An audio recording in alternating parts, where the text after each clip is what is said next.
Chapter 163. When the three of them entered, Midnight Dining Hall's boss, Tan Siming, was scrubbing the dishes. The long knife scar on his face and the bitter expression on his face made him look especially ferocious in the dim light. Although it wasn't time for customers to visit yet, the boss was already preparing to receive them at midnight.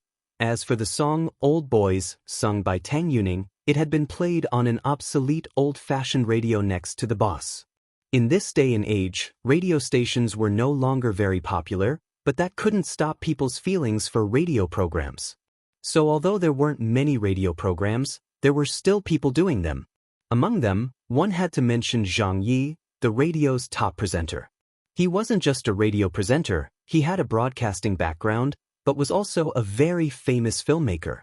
He had once written a book about his experiences called I Am a Big Star, and the entire book was filled with all kinds of lyrics, poems, and stories. It always felt like he was showing off his knowledge.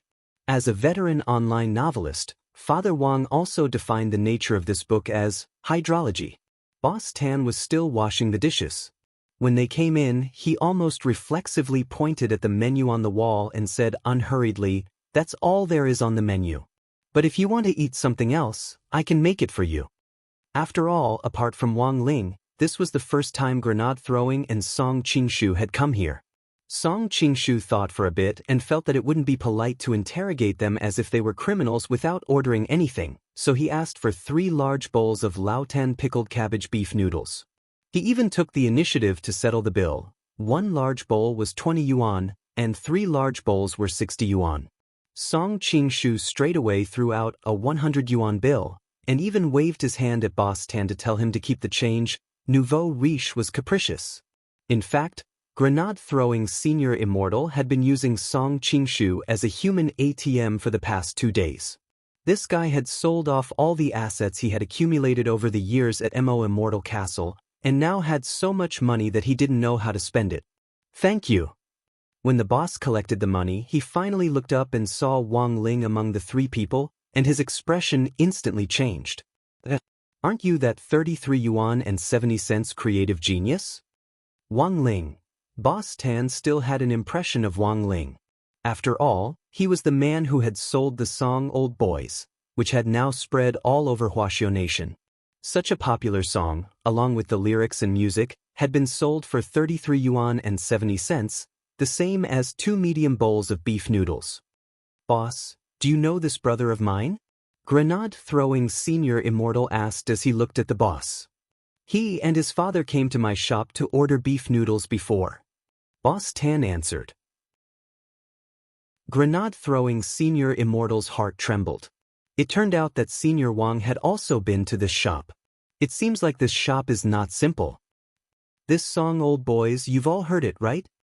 After thinking for a while, Boss Tan simply told him about the song Old Boys. Grenade Throwing Senior Immortal and Song Qingshu were greatly shaken when they heard this. "Brother Ling, you can write songs?" Wang Ling nodded shamelessly, his face expressionless. Because from a theoretical point of view, he was just a carrier of songs. At the mention of Old Boys, Boss Tan's resentful expression deepened. "Previously, when Little Tang wasn't popular, he would always come to my shop. There was a time when he had to rely on me to help him survive in Songhai City. Now that he's popular, he hasn't been here for a long time." Speaking up to this point, Boss Tan smiled bitterly. "I was hoping that he would help me drum up some business. This is simply abandoning him after using him." Grenade Throwing Senior Immortal shook his head. The boss had originally been depressed about this matter, but now that he had found someone to talk to, his mood instantly improved a lot. He looked at the previous boss and said, "By the way, why did you come to me at this hour?" Back to the topic at hand, Boss Tan wasn't a fool. It was written very clearly in his shop that it generally opened at midnight, but these 3 people had come to him at 7 or 8, and had even ordered 3 big bowls of beef noodles in one go. The most important thing was that they had even given him a tip. There was most likely something fishy going on here. Boss Tan had seen a lot of people over the years, and could sometimes guess what the customers in his shop were thinking just by looking at their expressions. Fortunately, Boss Tan was a straightforward person, and his attitude reassured Grenade Throwing Senior Immortal. He didn't try to hide anything, and with a flash of spirit light, he took out an illustration of the stone ghost mask which he had prepared in advance. Boss Tan, have you seen this before? Boss Tan cupped his chin as he gazed at the illustration, his expression gradually turning serious. He then stared at grenade-throwing Senior Immortal and asked a little excitedly, "Where did you find this mask?"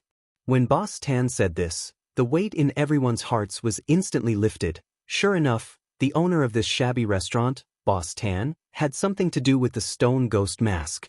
Grenade-throwing Senior Immortal answered truthfully, "Brother Ling bought the mask we have on some treasure for 5 yuan, and it even included free shipping." Boss Tan, if you know more about this mask, please tell us the truth. Please tell us the truth. As far as we know, there should be 2 stone ghost masks. This is a twin magical weapon. And now, someone is trying to use these 2 masks to do evil. Saying this, grenade-throwing Senior Immortal stepped forward and gripped Boss Tan's hand tightly. "Boss Tan, it's up to you to save the world." Boss Tan stared at the illustrated handbook for a while, then shook his head and replied, "Although I'm very surprised as to how on earth you found me, I don't know. But I'm sorry to tell you that I'm not the only one who made these 2 masks. When I was young, I made them with the little girl from the neighborhood." Grenade-throwing Senior Immortal. Made of mud? But there's primordium black crystal in this mask. It's the hardest metal in the entire universe.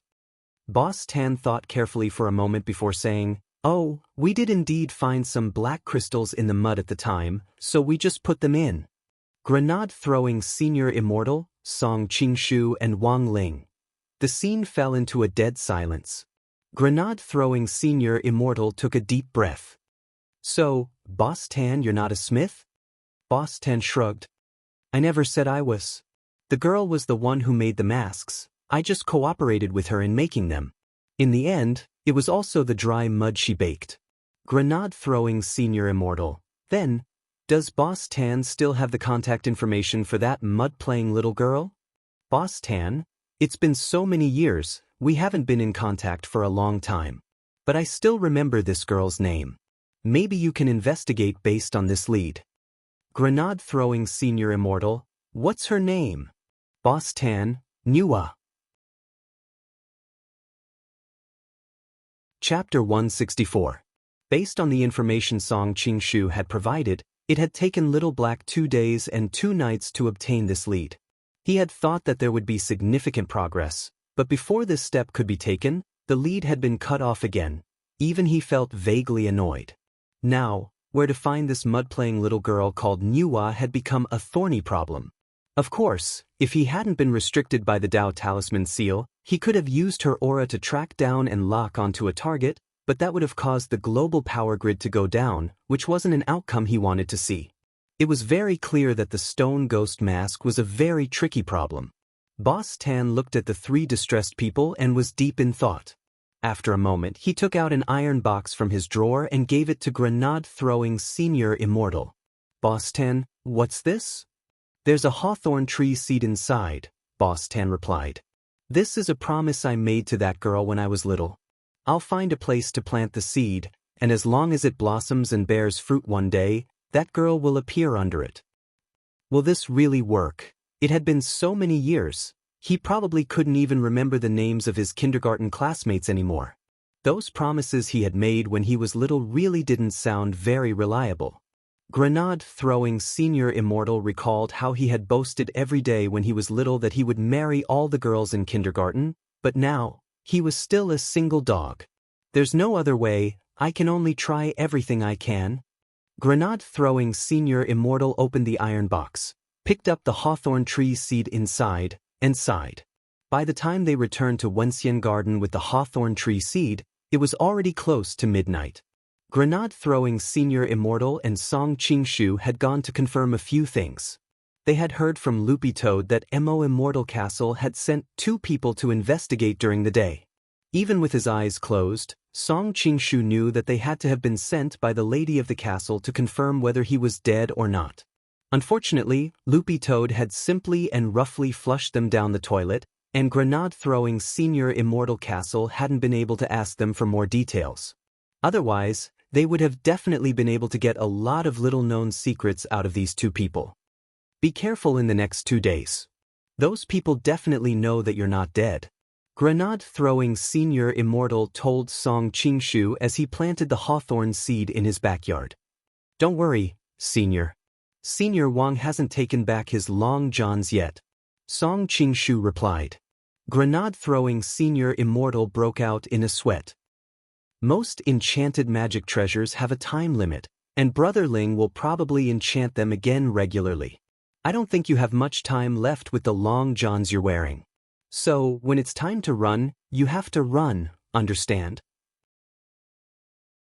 Song Qingshu nodded like a chick pecking at rice. Yes, of course, Senior. I haven't returned Senior Wang's flip-flops. If I were to run now, I would be faster than a reporter.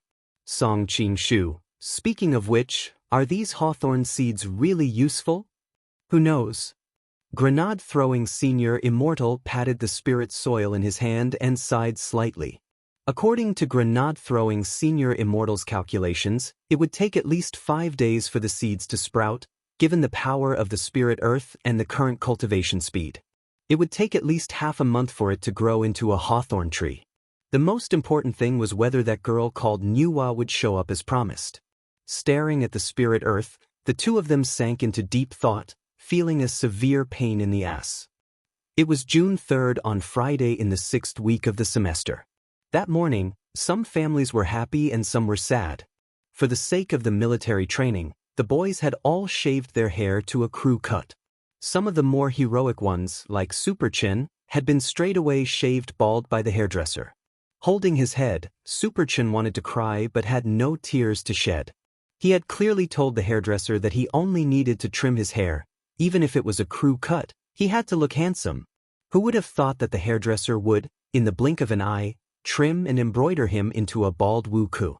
Super Chen felt that he must have owed the hairdresser a huge sum of money in his previous life. He was really bloody unlucky.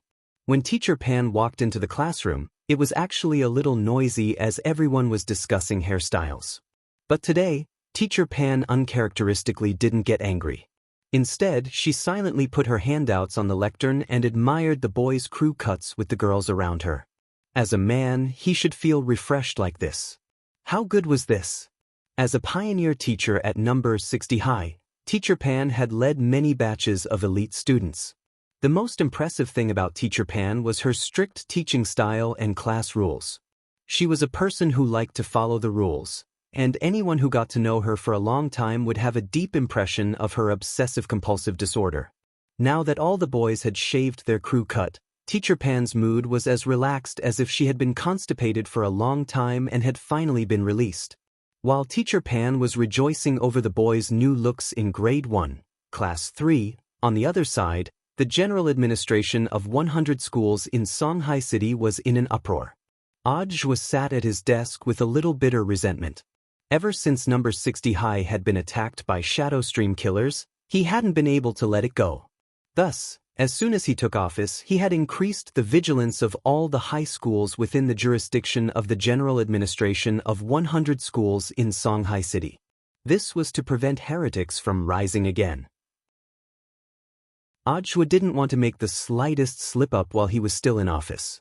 The official culture of cultivators was far more complicated than ordinary people could imagine. Number 60 high was his alma mater. If he couldn't even protect it, it would inevitably become a topic of gossip and ridicule. It was almost time for number 60 high's military training, so Ajwa had secretly increased the security at number 60 high in the last few days. Unfortunately, Ajwa received bad news at this juncture. The younger sister of the master of Shadow Stream, who had been captured at number 59 high school previously, had broken out of prison. Songhai City's Class 1 prison was an important place for serious criminals deployed by the Cultivation Police Department. A lot of famous criminals had been imprisoned here. The criminal from Fury Cultivation University who had poisoned his roommate had been locked up here for a very long time, and was finally executed in accordance with the law. This incident had alarmed national leaders, and it just so happened that members of the Central Cultivation Inspection Team were in Songhai City. Secretary Dakong had rushed to the scene almost immediately. To be honest, it was quite inconceivable that someone had broken out of the National Class 1 prison for serious criminals. It had to be noted that all the cultivators who had been sent to prison had special sealing spells cast on them, and the handcuffs they wore were also specially made to restrict the output of their abilities. Furthermore, there was a huge sealing array at the bottom of the prison, which had a radius of 10,000 li coupled with the high walls that even an attacking giant wouldn't be able to cross. Breaking out of the prison was simply nonsense. After Secretary Dakong arrived at the scene, the Cultivation Police Department had already dispatched the Major Crimes Investigation Unit to investigate the situation. The only good news that could be confirmed at the moment was that the criminal hadn't left Songhai City's high-security prison. It was just that the way he had escaped was a little inconceivable. The other party had actually dismantled the steel plate under the bed and used only a fork for instant noodles to forcibly dig out a passage. Chapter 165. It was really inconceivable that an instant noodle fork would actually be able to dig such a long tunnel in a national level 1 prison for serious criminals. With her spirit energy completely restricted, how had the girl managed to break through the heavy reinforced steel plates made from strengthened immortal crystals? That was one problem. After breaking through the steel plates, how had she transported the bricks and soil out? That was another problem. Ajwa arrived not long after Secretary Dakong. When he arrived at the prison, he could clearly feel dizzy. Seeing this, the warden, who had been waiting at the main entrance to receive him, hurriedly hung a pendant around Ajwa's neck, and his dizziness was alleviated. "What's this?" The warden explained. "Director Zhua, this is a resistance crystal developed by Huaxiao's Cultivation Academy of Science. When you wear it, it can restrict the power of the magic array beneath the prison. Each staff member working in the prison has one." Hearing this, Ajwa nodded. The magic array in the prison was really too powerful. As soon as he stepped in, he almost couldn't breathe, and his overall symptoms were similar to hypoglycemia, chest tightness, shortness of breath, rapid heartbeat, and dizziness. But the serious criminals locked up here not only had to face the suppression of the magic array, but also the restraining power of the special handcuffs on their wrists. Judging from all the conditions, breaking out of this prison was a complete joke. This incident was a little unexpected, but fortunately, we discovered it in time. There are signal transmitters embedded in the prisoner's handcuffs, and according to the signal source, the prisoner is still hiding in the prison. The warden wanted to cry a little. If the prison break was successful this time, he would probably have to directly go GG and go home to retire and farm. Ajwa was directly brought to the crime scene by the warden.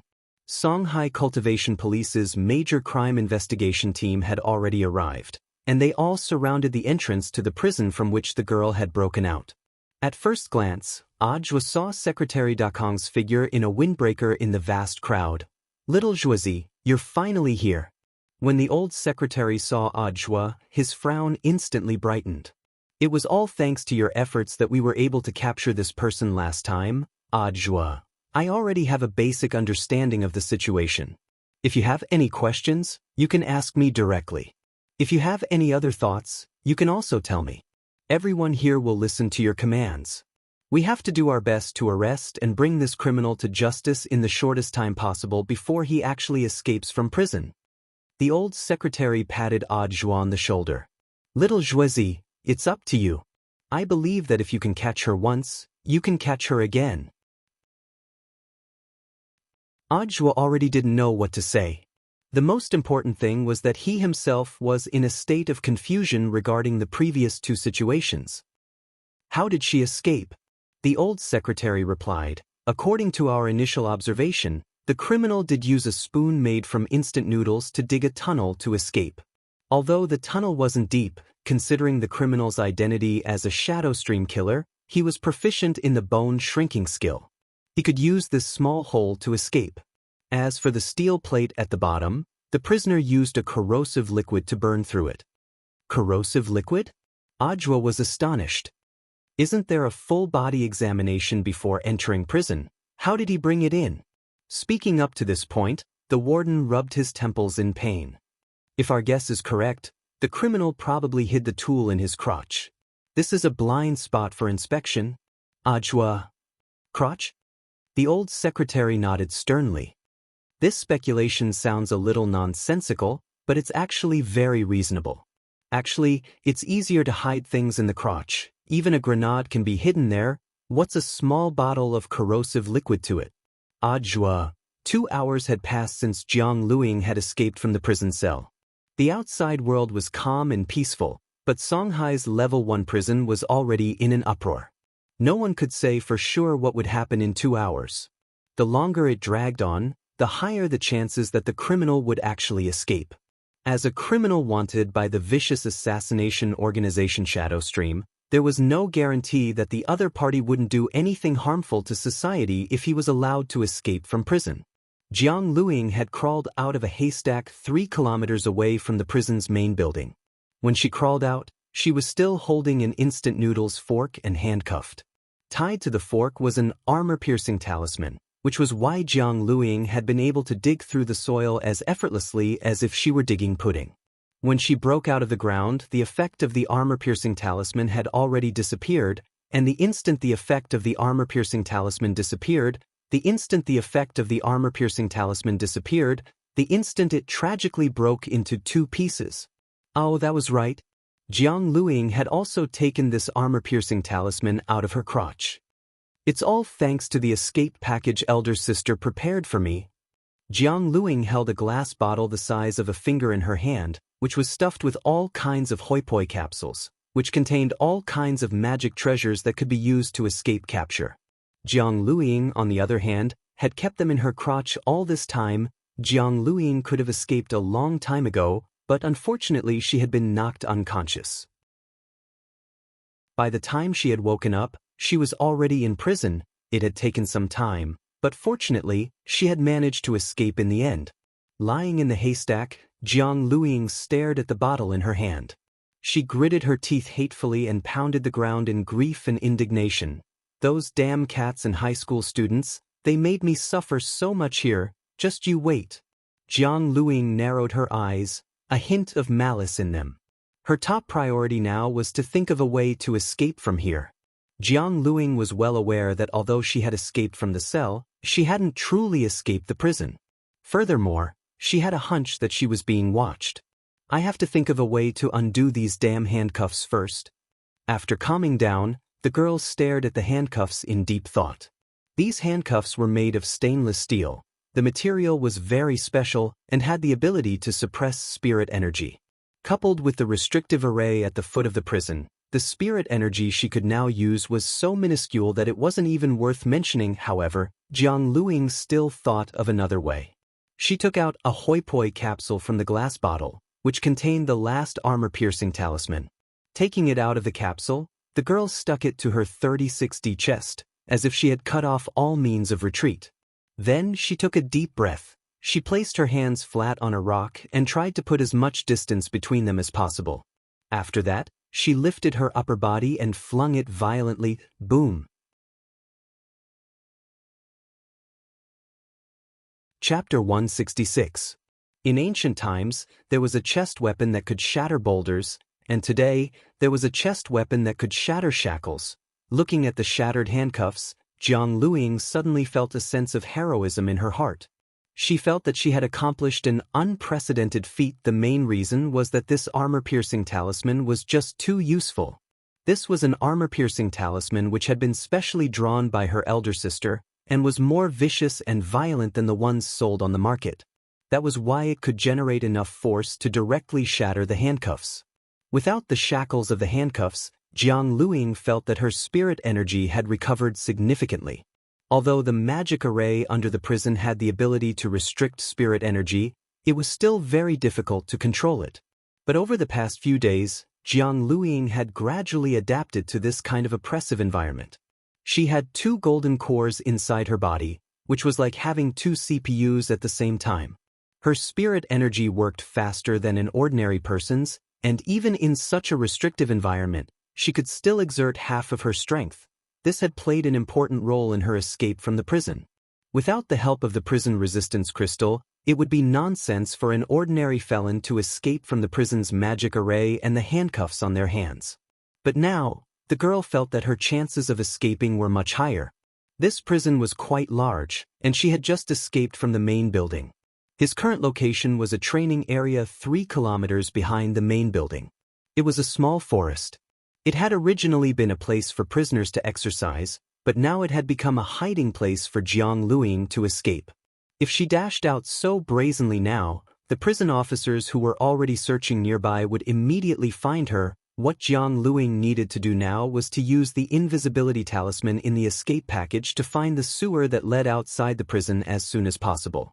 Then, while the armor-piercing talisman's effect was still active, she would use the chest weapon to smash a hole in the barrier outside the prison. Otherwise, there was no way she could break through the prison's high walls, which were ridiculously thick. Now that things had come to this, Jiang Luiying had no other choice. If she wanted to escape from here, she could only make one last attempt. In the forest, the girl gritted her teeth, circulated her spirit energy, and stuck the invisibility talisman on her body, then swiftly flew off in one direction. Half an hour later, the prison guards patrolling outside found the broken handcuffs on the ground, and Secretary Sun and Audiobook quickly led a group of people to the scene. When the warden saw the handcuffs that had been reduced to pieces, his heart trembled with fear, and a distressed expression appeared on his face. How did the other party destroy these handcuffs made of special materials under the restriction of the sealing circle and the handcuffs? Since the enemy has the ability to escape, destroying the handcuffs should be expected. Secretary Dekung gazed at the shards of the handcuffs and pondered a little.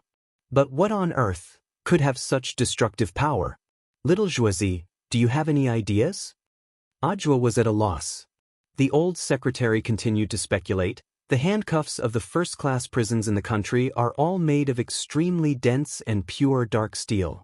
This girl can actually cause such great damage to the handcuffs. This is enough to prove that they must have some kind of weapon of mass destruction on them. Warden, old secretary, do you think that this prisoner will harm the other felons in our prison? That's not it. Secretary Sun shook his head. This girl's #1 goal now is to escape, so the weapon of mass destruction she's carrying is very likely to be used to destroy the prison's high walls or the barrier outside the walls. As soon as he finished speaking, a deafening roar traveled into everyone's ears. The warden held a walkie-talkie in his hand. Hurry up and check. What's that sound? Very quickly, several prison guards on the other end of the walkie-talkie reported. Reporting. We found the target. The target is destroying the barrier. Warden, then hurry up and subdue the target. Prison guard, reporting. The target is moving very fast and seems to have used an invisibility talisman.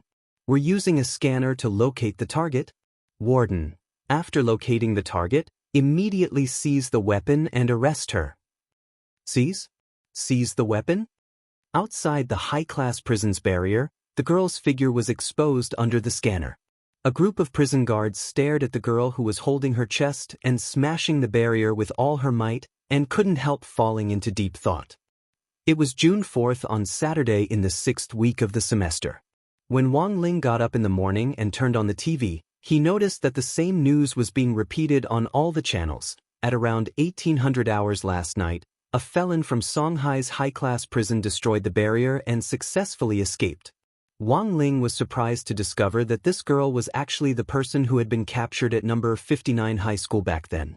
According to the relevant investigation by the cultivation police, it had been confirmed that this girl was in fact the younger sister of the master of Shadow Stream. It was precisely because of this identity that the girl hadn't gone through the judicial process at that time and had been directly sent to Songhai First Prison to be locked up. Wang Ling calculated carefully that it had already been 3 weeks, or almost a month, since the incident had happened. AI, there are so many prison guards in the prison, but they can't even keep an eye on a girl. The old man sat in front of the TV and drank some vegetable porridge before directly turning it off. Dad, why did you turn off the TV? Father Wang was watching happily, because he realized that this girl's breasts were quite big. Of course, this wasn't the main point. The main point was that Father Wang was more curious about how this girl had broken out of prison and wanted to see the follow-up news report. The old man shook his head. Even if the news doesn't continue broadcasting, I can probably guess what's going to happen. Based on the usual news routine, when something this big happens, the relevant department leader will most likely shift the blame to someone else. If you don't believe me, I'll turn it on again for you to see. The old man turned the TV back on. Coincidentally, the news was at the same time that the person in charge of Songhai First Prison was making a statement. Surrounded by cameras and microphones from reporters from all over the country, a prison warden who looked to be in his late 20s had a gloomy expression on his face. "I'm very sorry to have caused everyone to worry. Actually, the situation this time isn't as serious as we thought. We've already issued a national wanted order, and we've already found clues leading to the fugitive's escape. We'll immediately organize forces to arrest and bring the fugitive to justice." A female reporter wearing black-rimmed glasses asked, "Warden Liang, can you explain the main reason for the fugitive's escape this time?" "Actually, the mistake this time was that our prison used newcomers. These newcomers aren't very familiar with the job, so when the fugitive was taken into custody in the prison." Speaking up to this point, this Warden Liang lowered his head with a sorrowful expression. Speaking up to this point, this Warden Liang lowered his head with a sorrowful expression. "Yes, that's right. All of this is the fault of the temporary workers."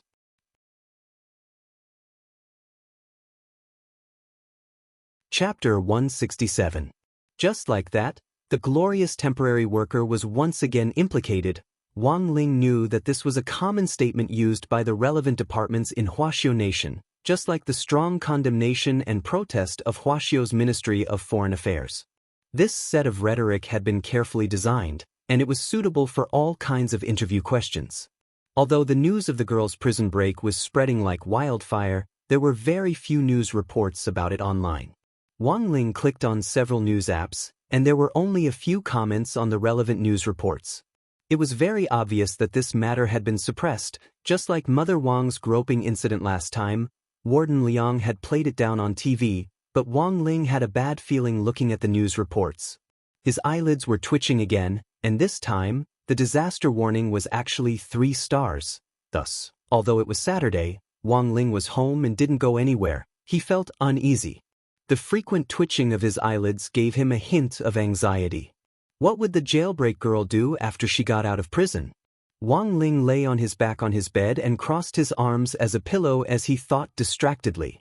It was clearly impossible for her to seek revenge on number 59 high school and number 60 high school now that she had escaped from prison. Most of the students in the school were on vacation.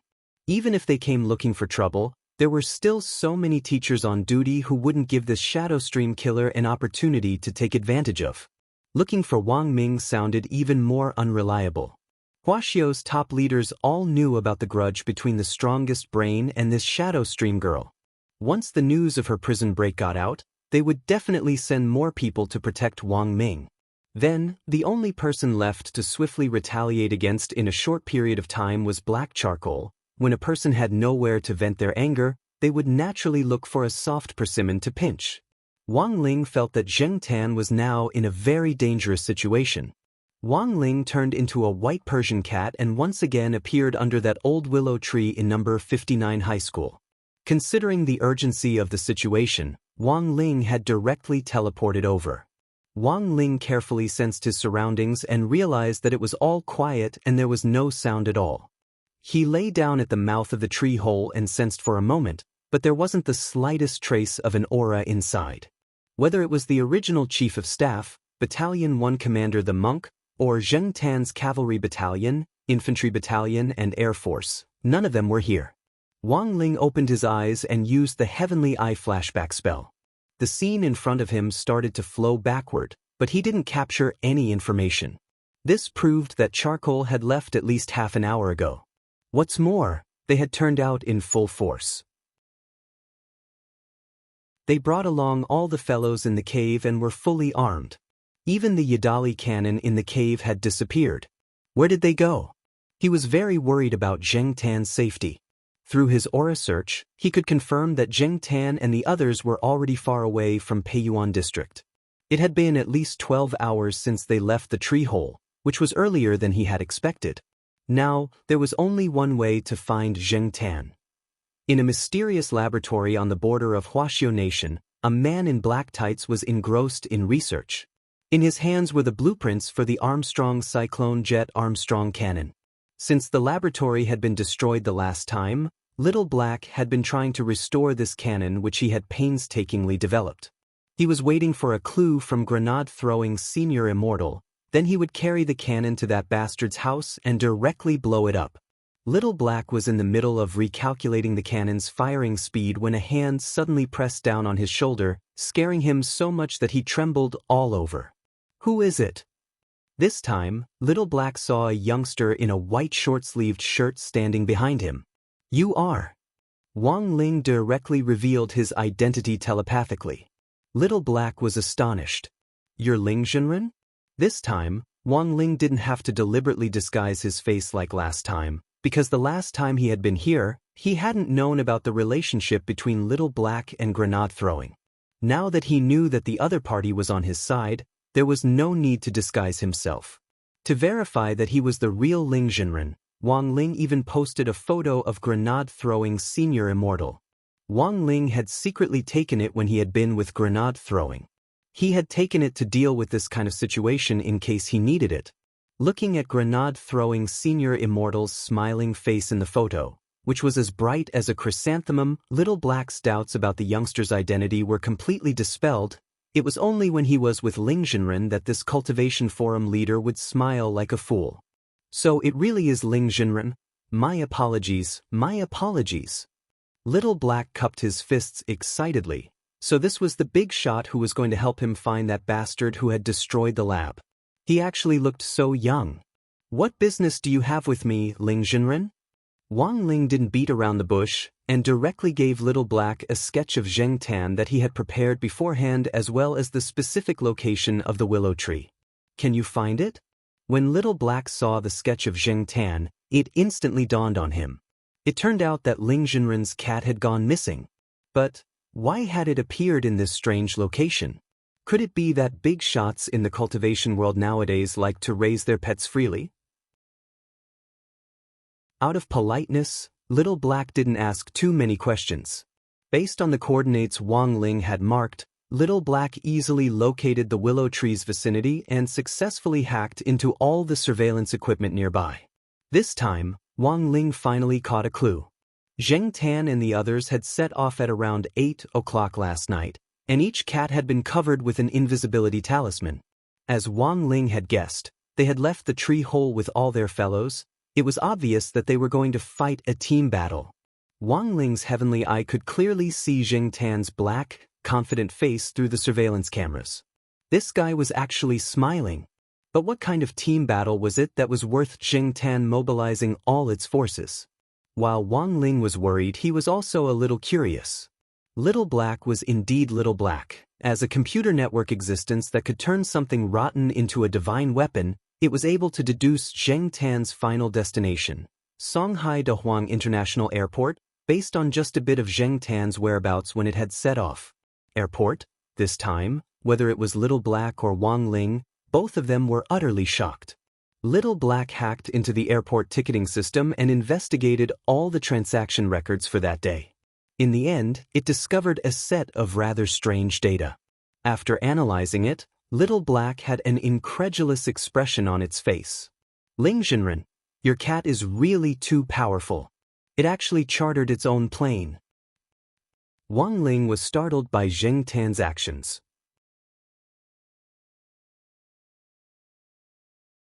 Chapter 168.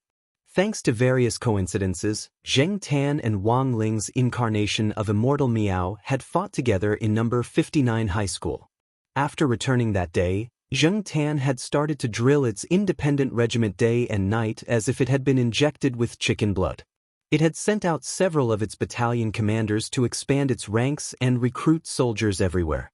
Now, Zheng Tan's subordinates alone already had the strength of 2 divisions of cats. Even its realm and strength had experienced unprecedented growth. In fact, all of this was thanks to Wang Ling. When it had shaken hands with Wang Ling for the last time, Zheng Tan had pulled its hand back to find that its palm had been stained with a few strands of white cat hair.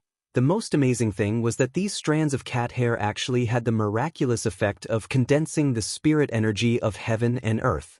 It was even more ***king effective than a high-level spirit gathering array.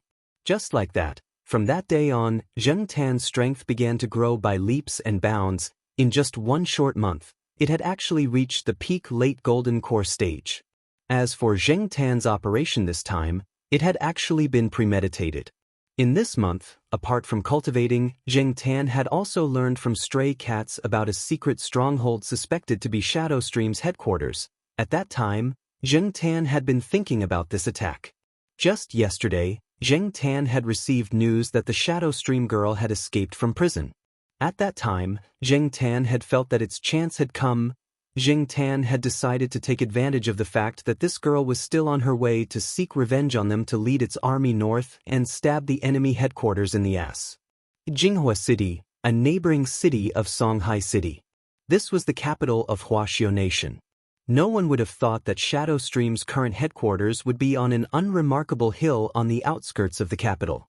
It seems that Aing has already escaped successfully. The master of Shadow Stream, Jiang Luiwei, frowned as she sat in a high-back chair and watched news reports on the prison break. Any news of her? Tell her not to make any further moves and to come back quickly. To avoid any more trouble. As she spoke, she turned her gaze to another figure next to her. It was an assassin in white with a golden armband and a dagger at his waist. His clothes were whiter than snow, and he looked like an immortal who had walked out of a painting. This person was called Mo Li, and was one of Shadow Stream's gold-forged assassins. He was also their brains, and was stronger than Jiang Luing. Don't worry, Lord. I've already sent someone to receive Miss Aing. Mo Li had a well-thought-out plan and calmly replied, "It's just that Miss Aing seems to still be a little indignant about what happened last time." After she shook off the prison guard's pursuit, she went to look for those cats to take revenge. Cat? Jiang Luiwei could vaguely sense that something was wrong. These cats clearly have very ordinary bloodlines, but their spiritual intelligence and realms are different from ordinary people's. They must have been taught by an expert. I think it's better not to provoke them. My lord, there's no need to worry. According to the information we've received, Miss Aing seems to have barged into nothing, Mo Li replied softly. Barged in empty air? What do you mean? When Miss Aing came to that area to search, she didn't find any traces of cats. The cats seemed to have evacuated in advance. Evacuate? Jiang Luiwei frowned, feeling that things weren't as simple as they seemed. She didn't know why, but she had become very wary of cats recently, because not long ago, she had found a kitten that seemed to have lost its way near the top of the mountain. The strangest thing was that this mountain was a private, forbidden area which had been set up with a magic array. Even birds would detour around this place when passing by, so how had that cat gotten in? Jiang Luiwei pondered this deeply. This was the first time that Mo Li had seen Jiang Luiwei so worried, and she couldn't help asking, "What are you worried about, my lord?" "I'm worried that those cats might be plotting something." "Plotting?" Mo Li laughed. "My lord, are you worried that those cats will find this place and attack the headquarters?" As soon as she said this, there was suddenly a tremendous explosion outside the hall. Where did that explosion come from? Mo Li tilted her head. A Shadow Stream killer swiftly turned into a black shadow and appeared in front of Jiang Luiwei and Mo Li. "My lord, Lord Mo Li. The foot of the mountain is under fire." "Who's attacking the mountain?" Mo Li was shocked. "It's a large group of cats. A large group of cats is climbing the mountain. They're armed with heavy weapons, and there are tens of thousands of them. It seems they're going to attack the headquarters." Mo Li. For some reason, Mo Li's face hurt. Sure enough, there's something wrong with those cats. Jiang Luiwei grit her teeth. It was clear that these tens of thousands of cats had come prepared to attack the mountain with heavy weapons. Furthermore, the number of killers in the headquarters was very limited, so once they came under fire, her image as the master of Shadow Stream would completely collapse in the killer world. Mo Li, immediately gather everyone to protect the headquarters, and during this period, don't come into contact with those cats. No matter what, we have to defend the headquarters. "Yes, my lord, I'll arrange it right away." Mo Li immediately nodded. This time, he finally realized how serious the situation was. Outside the hall, Mo Li stood at the highest point and shook it lightly 3 times. Spirit light flashed in his hand, and a string of magic bells appeared. He recited a spell, and the magic bells started to vibrate rapidly. With him as the center, invisible sound waves spread out in all directions. Ringing the magic bells 3 times was Shadow Stream's highest-level command to gather. 2 hours. Can we hold out until then? Mo Li felt a little worried as he sensed the vigorous cat army charging up the mountain at the foot of the mountain. Zheng Tan's attack on the mountain this time was completely independent and hadn't been reported to the headquarters. In fact, in recent years, there had been countless cases of Shadow Stream killers abusing cats, and they had long since become enemies with cats all over the country. Cats all over Huaxiao Nation were also looking for Shadow Stream's headquarters, and had been trying to organize forces to launch an attack on it. Not long ago, the coordinates of Shadow Stream's headquarters had circulated among the cats, but they hadn't been verified yet, and all the cats were waiting for further confirmation from the headquarters. But no one had expected that before the headquarters had finished verifying the coordinates, Zheng Tan would actually make the first move. Zheng Tan's independent regiment was quite famous among the cat army led by the 3 cat tyrants, Tang Shi, Song Ci, and Yuan Chu.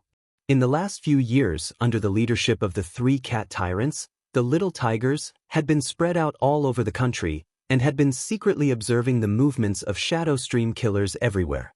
Thus, with Zheng Tan's attack on the mountain, all the stray cats in the nearby cities had been mobilized. Back then, Yuan Chu's capable cat general Li Yuanba had led the new cat army to catch a glimpse of Shadow Stream killers' movements. Li Yuanba's new cat army was in Dongbei City, which was above Jinghua City. At that moment, in an abandoned sewer in Dongbei City, a sturdy yellow short-tailed cat from the new cat army headquarters was looking at a map with 2 staff cats at its side. Currently, Shadow Stream killers in Dongbei City are gathering in a short period of time and are trying to head for the capital, Jinghua City, said one of the cat staff officers. Li Yuanba, what mission are they carrying out this time? They probably aren't. They're anxious to get closer to Jinghua City and aren't in the mood to fight. When they encounter a small disturbance from our cat army, they will quickly break away and take a detour. 2 days ago, Zheng Tan kept telling me that it was going to make big news.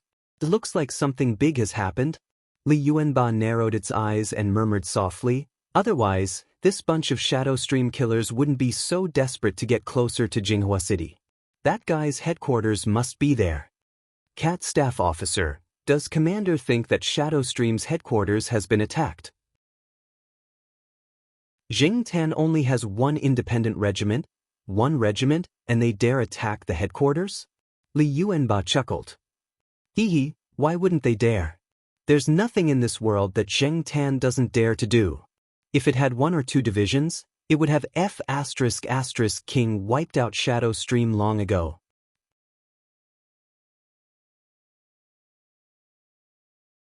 Chapter 169. Sitting cross-legged on the ground, Li Yuanba slapped its thigh with its thick cat paws. Pass on my order, the entire regiment is to assemble immediately. Use harassment tactics with 0 casualties and do everything in your power to delay this group of Shadow Stream killers. We must delay them all before Zheng Tan officially attacks Shadow Stream's command center. Staff Officer Cat, Regiment Commander, should we ask our superiors? The corner of Li Yuanba's mouth twitched. Ask for instructions? There's no time for that. Opportunities change in the blink of an eye and are fleeting. The old chief is so busy, let's not disturb him. Rather than miss a good opportunity, it's better to attack decisively. Even if this group of people is going to offer birthday congratulations, we can't let them succeed. The cat staff officer was immediately speechless. Because it seemed to already see the end.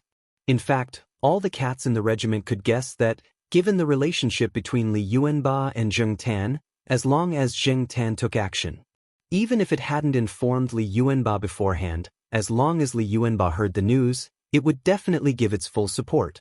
This tacit understanding, which didn't require any words, was something that Zheng Tan and Li Yuanba had cultivated under the 3 cat tyrants back then. Common cats couldn't understand this ironclad tacit understanding and friendship at all. The cat staff officer next to Li Yuanba sighed in its heart. With Li Yuanba's attack, there would probably be a chain reaction among the stray cat regiments in nearby cities, and the stray cats in several cities would be thrown into chaos. Furthermore, was it really possible to achieve 0 casualties? Of course, Li Yuanba wasn't Jing Tan's only hardcore brother. Everyone knew that the 3 cat tyrants Tang Shi, Song Ci, and Yuan Chu had cultivated the 4 great guardian deities back then. Zheng Tan was a soldier under Thunderbolt Tiger Tang Shi, Li Yuanba was a soldier under Obedient Tiger Yuan Chu, and the last little handsome tiger, Song Ci, had cultivated the remaining 2 great guardian deities, Yun Fei and A Huang. Yun Fei and Zheng Tan's fate had started with the color of their fur. They were both black cats. However, Yun Fei's chest hair and the fur on all 4 feet were white, and it was a treading on snow cat. Some people said that Yun Fei's breed was treading on snow on all 4s. Back then, Yun Fei and Zheng Tan had trained and carried out missions together at night, and thus had established a deep relationship. Now, Zheng Tan had become the commander of an independent regiment, while Yun Fei was also leading another regiment. Regiment number 358. This number had a special meaning for Yun Fei. Back then, it had carried out exactly 358 missions with Zheng Tan. Yun Fei's Regiment 358 was probably the closest geographically to Zheng Tan's independent regiment, as they were both in Songhai City. Zheng Tan found a tree hole to be the regiment's headquarters, while Yun Fei found a shit-shoveling officer who was willing to do everything for it, and lived comfortably in the villa. This large villa was the headquarters of Yun Fei's 358th Regiment. The neatly arranged cat house in the backyard of the villa belonged to Yun Fei's subordinates. Of course, these cat houses had all been developed, just like Zheng Tan's treehole. There were many different types of cat houses, such as those for the cavalry, those for the infantry, and those for the artillery. And Yun Fei's own command center. After Zheng Tan had left Songhai City to launch an attack and Li Yuanba had issued an order for reinforcements, Yun Fei was the 3rd person to realize this large-scale battle. In Regiment 358's headquarters, Yun Fei was looking at a map. Which guy is so bold as to actually launch an independent battle? Yun Fei's cat staff officer. Based on recent operations, only Zheng Tan's independent regiment has been able to rally forces in a short period of time and arm themselves into the capital to launch an attack. Also, based on the location on the map, that place is Shadow Stream's headquarters. Those coordinates were just a rumor at first, but I didn't expect Commander Zheng Tan to be 1 step ahead of us and launch an attack. Yun Fei frowned and rubbed its face with its snow-white paws. That's not right either. Jinghua, Dongbei, Songhai, they're all at war. The entire South China cat army is in chaos. This Zheng Tan is too bold. Cat staff officer, Commander, what should we do now? Yun Fei, what else can we do? Of course we have to think of a way to stop the enemy reinforcements. Inform the artillery battalion to bring out all the latest weapons. Remember, those Shadow Stream killers are quite ferocious. We just need to harass them as much as possible. Smoke grenades, flash grenades, noise grenades, fire everything that needs to be fired. Cat staff officer, do we have to use that Lu Baobao brand flash grenade as well? Yun Fei, use it first. Afterwards, I'll have Zheng Tan reimburse me. Even if Zheng Tan isn't the one organizing the attack this time, my 358 regiment will still help out. Cat staff officer, of the 4 great guardian deities, the last to receive the news was A Huang. A Huang was a yellow tiger, and it had been rather miserable when it had been born, having been castrated by its owner. Not long ago, it had even suffered from depression, and it was Zheng Tan who had helped A Huang out of this psychological shadow, so it had a very deep friendship with Zheng Tan. A Huang's new regiment was in southern Yen, between Jinghua and Songhai. When it received the battle report, A Huang was drinking a little wine in the sewers. The chief of staff next to A Huang reported the situation with a solemn expression on his face. We've just received word from our friendly forces liaison officer that Li Yuanba's new cat army as well as some local stray cat organizations have all joined the battle. Huang, Chief of Staff. Even Yunfei's 358 Regiment is muddle-headed. They haven't received any instructions from their chief and have no idea what's going on. Huang, it must be that guy Jing Tan. That guy is King stirring up trouble again. Chief of Staff, does Commander think Commander Jing Tan is making a move? The coordinates of that place seem to have only recently been confirmed to be Shadowstream's headquarters. The chief hasn't given any instructions yet, but that guy is actually making a move ahead of time? Who knows what that guy is thinking? Its independent regiment has a grudge with Shadowstream to begin with. Maybe it's trying to gain the initiative by striking first. Huang wagged its tail and chuckled. I've been mobilized by this guy's attack. It's even more awesome than the chief. In an apartment in downtown Jinghua, the bureau chief cat Thunderbolt Tiger Tangshi was on the phone, so angry that its fur was standing on end. What the hell is going on? If you don't even know what's going on, then what are you doing? Is your head made of a chamber pot? Obedient Tiger Yunsu pressed its hands on the table with a pained expression. What's going on? Why did they all start fighting without even reporting to each other? Who's commanding the battle? K. They should have at least played a game before fighting. Who can tell me what the hell is going on? Omnipotent immortal Meow. If only you were here. Song Ci heaved a helpless sigh. As soon as it said this, there was a flash of spirit light and a cloud of smoke in the apartment, and a snow-white Persian cat appeared in front of the three cat tyrants. Wang Ling, who had transformed into a white Persian cat, floated in the air. The moment it saw the three cat tyrants, it heaved a slight sigh of relief.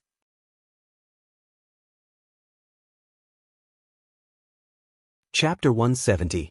When the three cat lords saw Wang Ling's incarnation of immortal Meow, their eyes widened in disbelief. The other cats in the apartment were also dumbfounded because they had never seen immortal Meow before and had only heard rumors about it from the three cat chiefs, Tangshi, Song Ci, and Yuan Chu. None of the cats had expected immortal Meow to show up again at this time. At this moment, the three cat tyrants were so touched that they almost burst into tears. Seeing Tangshi, Song Ci, and Yuan Chu, the three cats he had bred, Wang Ling couldn't help but feel emotional in his heart. He had never thought that the three Chinese countryside cats he had found in a cardboard box back then would actually grow so big. They had all been abandoned by their owners, and now, these unwanted kittens had grown up to become the leaders of the three major cat armies, and had even bought a high-end apartment in the center of Jinghua City to use as a command post. Actually, it was quite incredible when one thought about it. It was already 1 o'clock in the afternoon, and a conservative estimate was that 2 hours had passed since Jing Tan had launched its attack. Around Jing Tan's point of contact, the nearby cat regiments were either blocking the enemy or providing reinforcements. Only Tangshi's headquarters were still in the dark. Thus, Wang Ling's appearance this time could be said to be very timely. He stretched out a cat paw and pointed to a certain point on the map.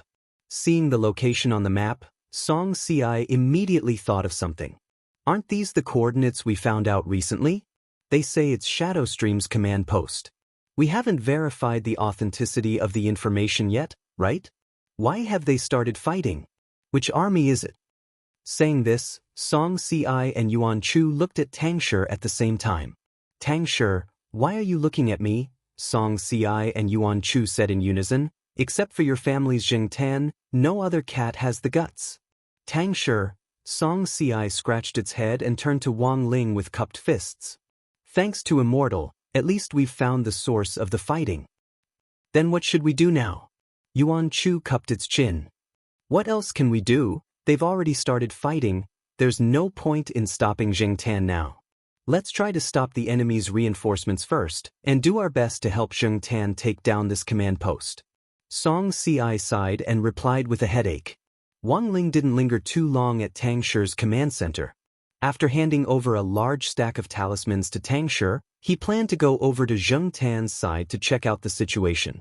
These were light armor talismans with strong defensive properties, which he had drawn in Little Black's research institute. Wang Ling wanted Tang Shi and the others to quickly distribute the talismans to all the battle zones. On top of the light armor talisman's original effect, Wang Ling added 2 identification spells and a dispersion spell. Within the effective area of the talisman, all cats would be automatically identified by the talisman and automatically connected for protection. Actually, the principle was pretty much the same as Wi-Fi. Oh, that was right, he had stolen this idea from the Wi-Fi pill that Immortal Toya was working on. It was already 1:30 in the afternoon, and Shadowstream's hidden command post on the hilltop was still doing its best to block Zheng Tan's offensive. A total of more than 20 Shadowstream killers surrounded the headquarters, doing their best to cast all kinds of defensive spells and construct a defensive barrier. Before Shadowstream's reinforcements arrived, there were only 20 or so miserable people left in the command post. Commander, all sides are now maintaining an absolute advantage in their attacks, and we haven't suffered any casualties. Battalion 1 Commander the monk was giving a brief report to Zheng Tan, who was commanding from the rear. Everything was within Zheng Tan's expectations. There weren't many people in Shadowstream's command post to begin with, even though some of them had higher realms. But once they were on the defensive, this realm was useless here. This group of killers was best at going around the back, stabbing and bursting out. As long as they could defend against this, they would be trapped on the hilltop and forced to construct a defensive array. This battle plan would already be halfway to success. Do we have enough artillery shells? Zheng Tan asked as it raised its high-powered military binoculars and looked at the hilltop. Enough. 2nd Battalion Commander brought a lot this time. The monk replied. Zheng Tan, that's good. This time, our regiment has brought a total of 30 Yidali cannons, which gives us a sufficient advantage in terms of firepower. Pass on my orders. Tell 2nd Battalion Commander not to be stingy with his artillery shells, and to bombard us continuously. Commander, the monk replied. The continuous barrage of the Yidali cannons was very uncomfortable for the Shadowstream killers on the hilltop, and they were doing their best to hold up the barrier. Feeling the fierce bombardment from outside, some of them felt their perlicues go numb from the shock. A Yidali cannon's durability was 10 times, and it would use up 1 time after firing 30 artillery shells. Thus, given that there were sufficient artillery shells, a Yidali cannon could fire 300 shells. The most important thing was that the power of this artillery shell was comparable to an all-out attack from a middle golden core cultivator. The most frightening thing was that this Yidali cannon also had the passive effect of increasing its firepower based on the number of women in its target, and among the Shadowstream killers trapped on the hilltop, including the master of Shadowstream Jiang Luiyue, there were a total of 6 female killers. This directly increased the power of the Yidali cannon by 60%. The rapid and fierce bombardment made Mo Li anxiously look outside the barrier. He was doing his best to strengthen the defense. He felt that if Shadowstream's reinforcements didn't arrive soon, they really might not be able to hold out. One of the Shadowstream killers had suffered internal injuries from the bombardment and couldn't help but vomit blood on the ground. Lord Mo Li, how about we surrender? Surrender? Mo Li gritted his teeth fiercely. Surrender to a bunch of cats? What kind of joke was this? My lord, what should we do now? Although he didn't want to surrender, Mo Li really wanted to cry but had no tears to shed. Wasn't it said that animals couldn't become spirits after the founding of the People's Republic? They were about to become King Immortals. Is there any way to contact Aang? Tell her to hide outside for the time being and not to come back. Jiang Luiyue was also struggling to support the barrier. She had a bad feeling about this. Busy. At that moment, there was a burst of spirit light in the air above the hilltop, and a snow-white figure suddenly appeared. Jiang Luiyue's eyes were very sharp, and she immediately saw that this was a white Persian cat. Her intuition told her that this Persian cat was in cahoots with the cats at the foot of the hill. But why had this cat appeared here? Had it been teleported in by a magic treasure? Jiang Luiyue didn't think too much about it. The situation was critical now. She stared at this white cat, bent down, and then abruptly pounced on it. Wang Ling, who had just teleported here, was still trying to lock onto Zheng Tan's position when he saw a woman actually directly attack with the ball in her arms, grabbing it tightly. Before Wang Ling could figure out what on earth this woman was up to, Jiang Luiyue grabbed him and lifted him high into the air. She then used a telepathic spell to shout down the hill, "Cats at the foot of the hill, listen up. This little brother of yours is now our kitty pledge. Please stop your attacks. Otherwise, my venerable self will immediately kill him." Wang Ling.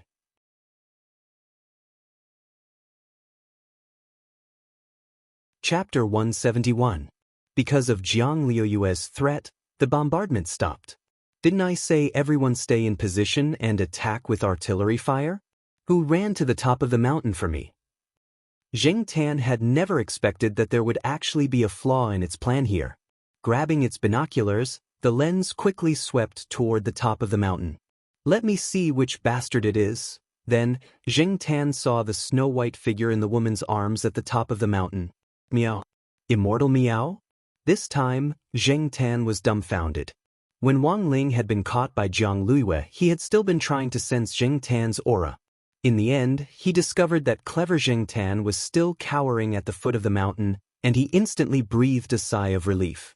At the same time, he marveled at Zheng Tan's command. Commanding tens of thousands of cats in battle, Zheng Tan had actually managed to achieve 0 casualties. Not only that, this group of Shadow Stream killers had been forced to cower at the top of the mountain by Zheng Tan's independent regiment's Yadali cannon, and didn't dare come down at all. Wang Ling realized that he had been worried for nothing. Zheng Tan had grown much faster than he had imagined. Turning his head to look at the woman holding him to her chest, Wang Ling knew that this was the legendary master of Shadow Stream. But the strange thing was that Wang Ling felt that the other party's aura was very weak. Because according to the rumors, the real master of Shadow Stream should be at the soul formation stage at the very least. With this question in mind, Wang Ling opened his heavenly eye. As he had expected, this master of Shadow Stream wasn't real, or rather, it wasn't the original body at all. It was just a clone created from spirit power clay. Compared with Wang Ling's great separation spell, the clone created from spirit power clay had a more stable material structure, and there was no need to worry about the clone disappearing. But the disadvantage was that this clone could only be absorbed when it was close to the original body. If the clone was damaged while it was outside, the realm of the original body would also be affected. No wonder this woman had been trapped on the top of the mountain and didn't dare come down. If this was the master of Shadow Stream's original body, Zheng Tan's Yadali cannon might not have been able to do anything to the other party. This was a rather treacherous woman.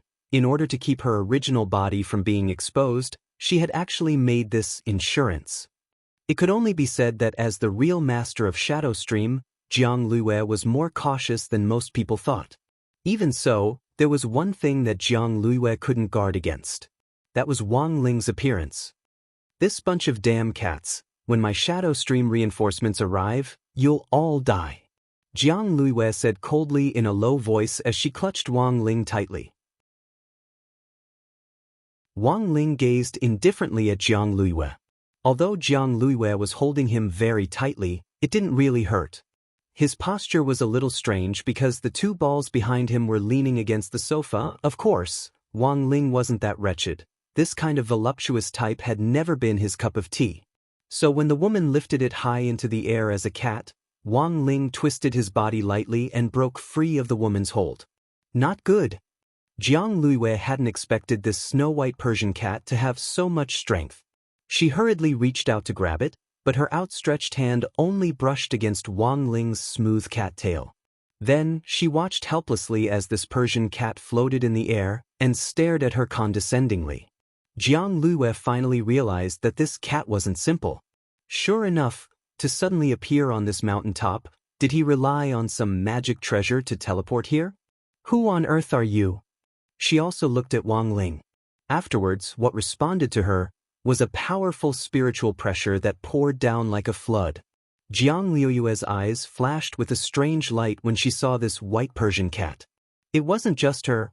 All the Shadow Stream killers on the mountaintop couldn't move.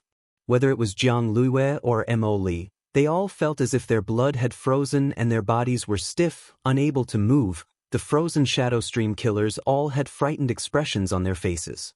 In this state, they couldn't cast any spells at all, and at that moment, the barriers that had blocked the artillery fire had all collapsed. Wang Ling looked down the mountain at Jing Tan, who was holding its binoculars and waiting for his instructions. Wang Ling nodded from a distance. In the next moment, Jing Tan roared several times as it opened fire. Boom, boom, boom, boom. The entire mountaintop was instantly filled with rising mushroom clouds. This series of explosions lasted a full 5 minutes before they stopped. When the smoke on the mountaintop cleared, the Shadow Stream killers were all burnt to a crisp and lay paralyzed on the ground in all kinds of strange postures. Yidali's artillery fire was very fierce, but it hadn't completely killed this group of Shadow Stream killers. Standing amidst the artillery fire and protected by the aura barrier, Wang Ling strolled leisurely as if there was no one around. If this had been a game, you might have been able to see a bunch of misses pop up above Wang Ling's head. Wang Ling had estimated the power of this artillery fire. At most, it would only seriously injure this group of people. As long as they couldn't move, that would be enough. As for the rest, Wang Ling felt that they could just hand them over to the state in accordance with past practice. When Jing Tan led the chief of staff, the monk and the battalion commander of 2nd Battalion up the mountain, all the cats saw this usually fierce leader of an independent regiment howl and throw himself into Wang Ling's arms like a wild cat out of its leash. The monk covered its cat face with one hand, suddenly feeling a little ashamed. "You have to be reserved, regiment commander." Wang Ling. This was Jing Tan's second time seeing a cat, and its excitement was self-evident. After stabilizing its emotions, Jing Tan finally regained its composure and instructed the cats behind it, "You guys, search them for me." The entrance to Shadow Stream's headquarters was in a well cover at the top of the mountain, which was relatively well hidden. But now that no one from Shadow Stream on the top of the mountain was able to move, the cats of the independent regiment moved without the slightest resistance. Wang Ling looked around and confirmed that all the Shadow Stream killers had fallen. Jiang Liuyue's clay clone had been blown to pieces, and only half a face was left. It was just that half of the face was also scorched. She looked at Wang Ling with hatred in her eyes, so hateful that she could actually still speak. "Who on earth are you?" Wang Ling didn't say anything, and only probed her with his spiritual senses. He wanted to use the memory retrieval spell to search Jiang Liyue and see if he could extract any valuable information. Unfortunately, however, he found that Jiang Liyue's mind was completely blank. Sure enough, he still had to find the original body. The memory retrieval spell had no effect on the clay clone. Since there wasn't any useful information, this clay clone was of no value to Wang Ling. Wang Ling opened his eyes, which shone with spirit light. Without saying anything else, he directly blew up the remaining half of the woman's face. At the same time, in a completely sealed basement in Jinghua City.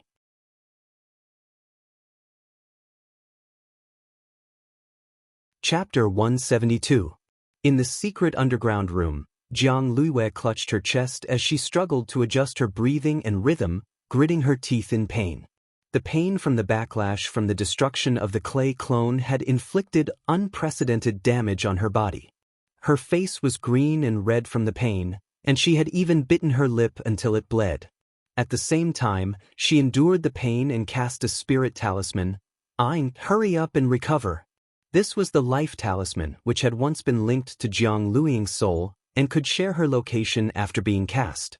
Jiang Liyue had been controlling her clay clone earlier, and hadn't had the time to use this life talisman to contact Jiang Liyue.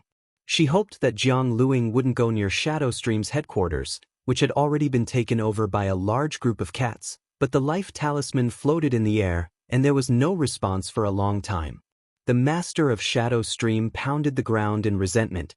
It was already too late. The monk and a group of cats rummaged through Shadow Stream's headquarters for a long time, and only seized some immortal elixirs and spirit medicines as well as one-time use magic treasures. These magic treasures were used by Shadow Stream killers for assassination missions, and actually weren't of much use to a cat group like the Independent Regiment, which relied on direct firepower output. Apart from this, there were boxes upon boxes of money.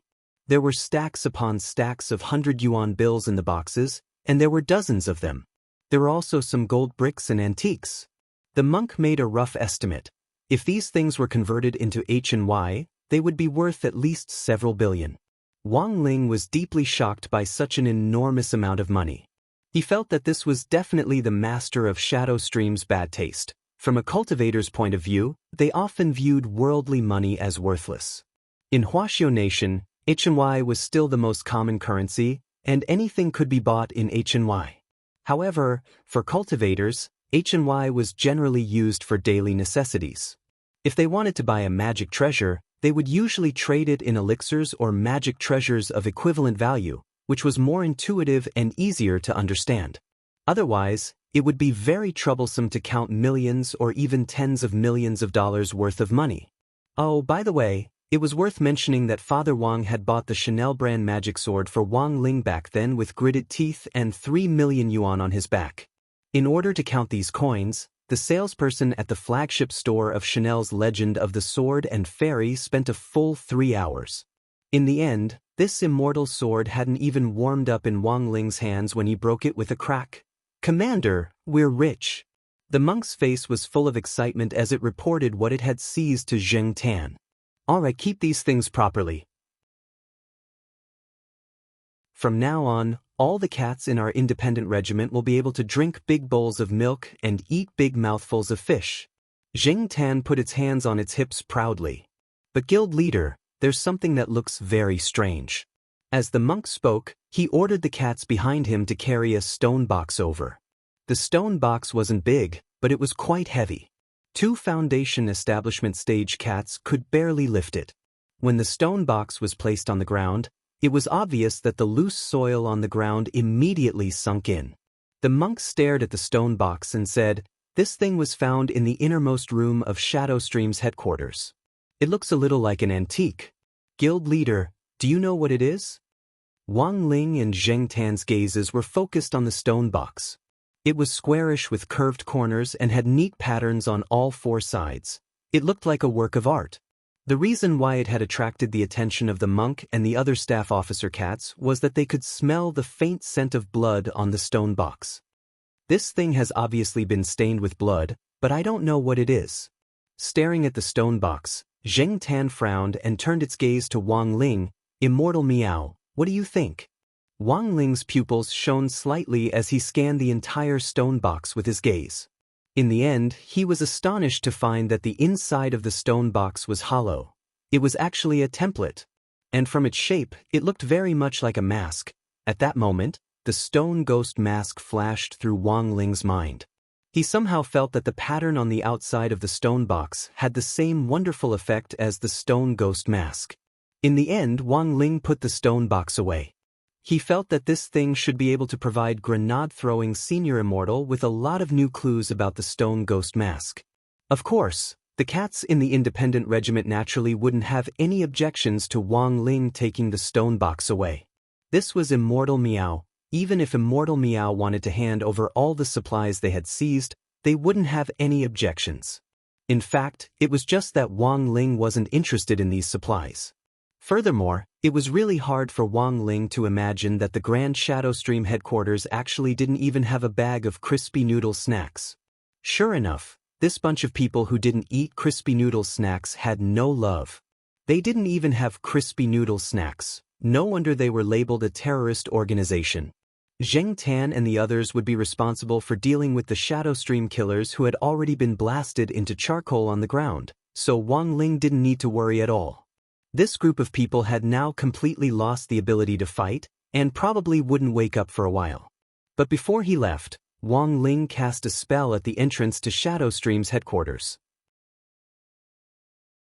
It was a simple teleportation array that directly connected to Songhai First Prison.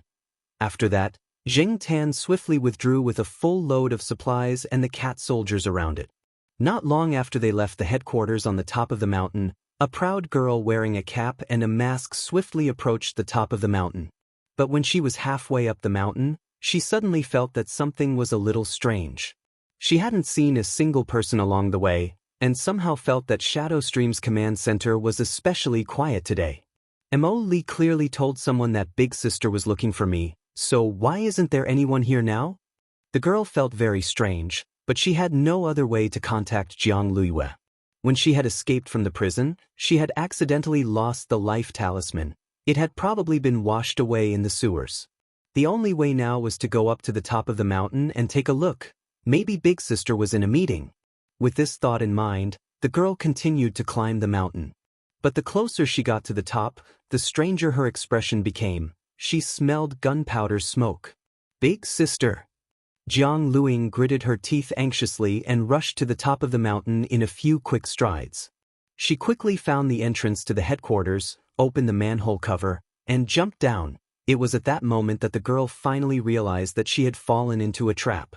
But it was already too late. With a burst of glazed light, the girl felt herself enter a space tunnel. After jumping for a while, she fell into a black hole. When the light around her dissipated, the girl had already appeared on a brand new map. It was still that incomparably thick barrier from a distance, and still that unclimbable perimeter wall, Songhai First Prison. She had actually been sent back here. At that moment, Jiang Luiying felt a trace of despair.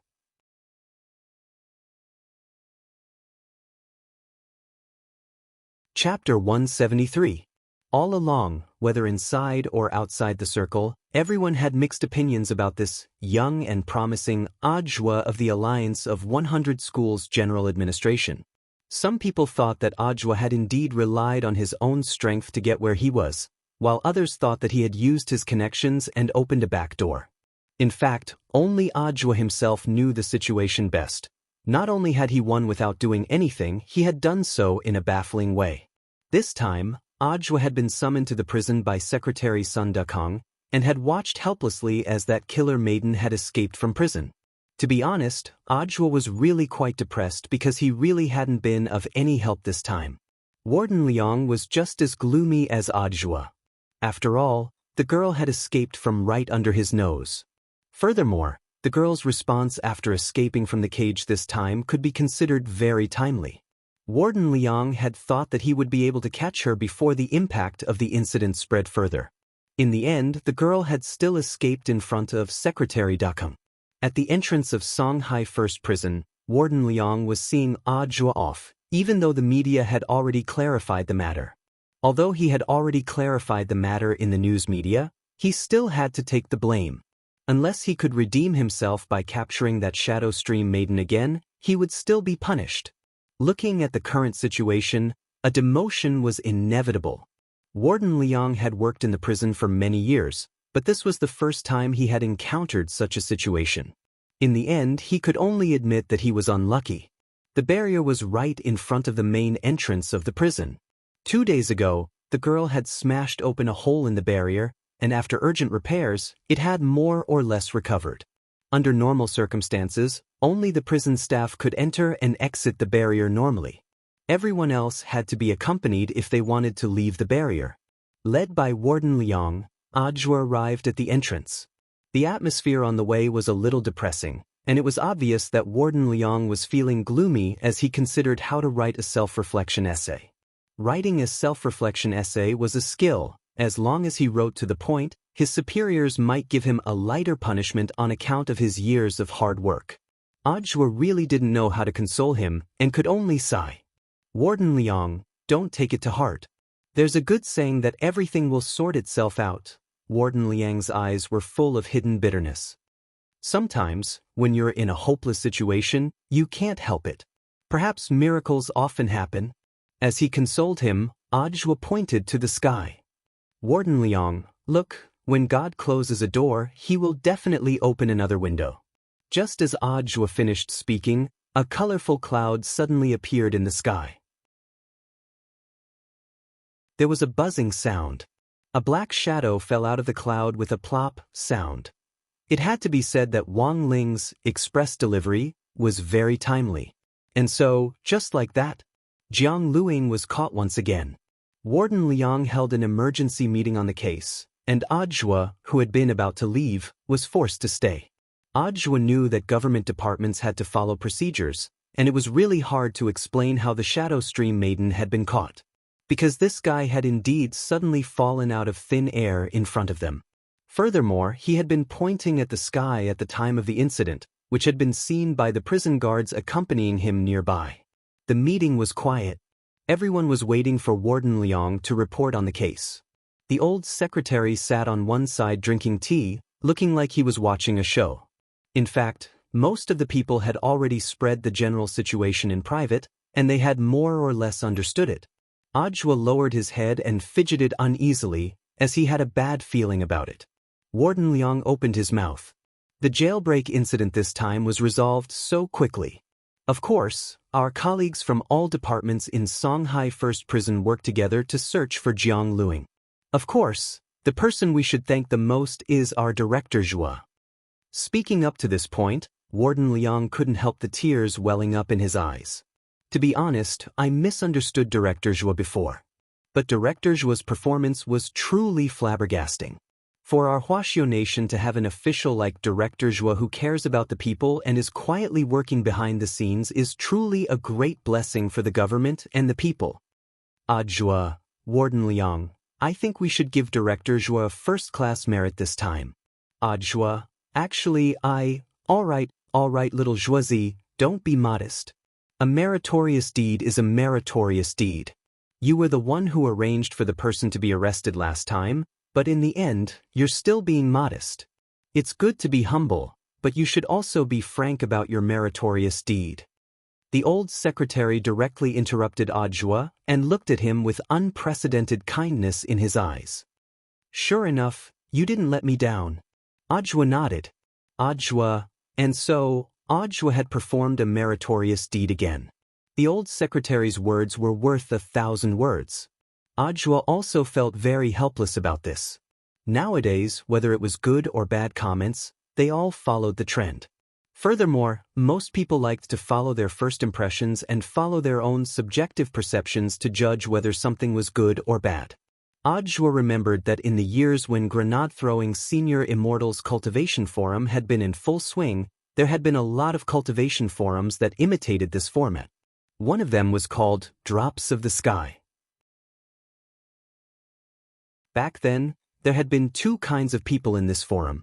One was the hidden cultivation bigwigs, and the other was the legendary keyboard warriors called Shenong cultivators. Most of these Shenong cultivators were Jianghu hooligans with no experience in cultivation. They had no experience in cultivation at all, yet they liked to comment on cultivators' cultivation matters. When someone's pill furnace exploded, a Shenong cultivators would jump out and say that it had to be their elixir formula that was wrong. When a powerful family quarreled with each other, a Shenong cultivators would indiscriminately join in the fun.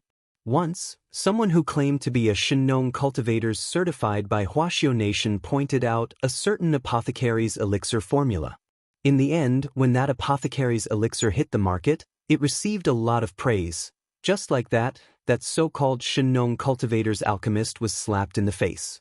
The most important thing was that this Shenong cultivators could still pretend to be indifferent and unperturbed, saying that they didn't care as they continued to follow other people's Weibo.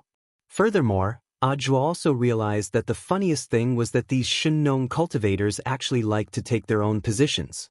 As long as one person in the forum was attacked, they would think that the comment was an insult to them. Then, they would immediately gang up on that person, fighting inside and outside the circle. In the end, the post would be filled with a foul atmosphere.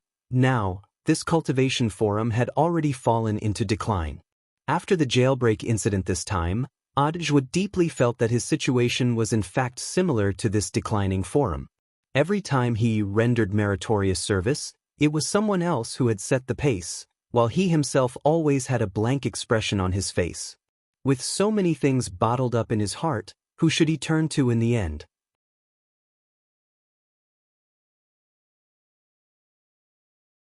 Chapter 174.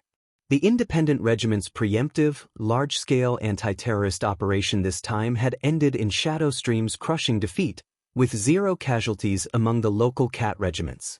Wang Ling's light armor talisman had played a considerable role in this, since many of the Shadow Stream killers who had come to reinforce them had suffered the backlash of the talisman and died like dogs. In a high-end apartment, Tang Shi, Song Ci, and Yuan Chu, the 3 leaders of the cat army, were in the middle of a post-war summary report. Thanks to the prompt handling of this matter, the active response of all divisions and exploration teams as well as the local stray cat troops, as well as Immortal Meow's help behind the scenes, Zheng Tan's decapitation operation this time had been a great success. But in terms of discipline, Zheng Tan had definitely violated the rules. Whether it should be punished or not was actually a very serious question. Tang Shi was at a loss. After all, Zheng Tan was a cat it had brought along. It pushed up its glasses and looked at Song Si and Yuan Chu on the side. What do you think? Song Si crossed its arms and looked a little serious. Zheng Tan directly commanded tens of thousands of cats in an anti-terrorist operation this time without asking permission. Based on this alone, it wouldn't be too much to deduct all of its future dried fish. But, in terms of tactical effect alone, Zheng Tan's independent regiment dared to attack Shadowstream's hidden command post with just one regiment of troops, and used suppressive firepower to force this group of ruthless killers to go on the defensive. It was truly beautifully done. Furthermore, through this operation, the various combat troops have reaped a great harvest, and the stray cat troops in various places have unwittingly joined forces. The scale of this operation is no less than a large-scale anti-terrorist operation. Yuan Chu spread out a graph of data on the table. This is the statistics we just received. Take a look. This is the increase in the number of cats in the three armies after this operation. When Tang Shi saw the curve, it was directly stupefied. A net increase of 8 million cats?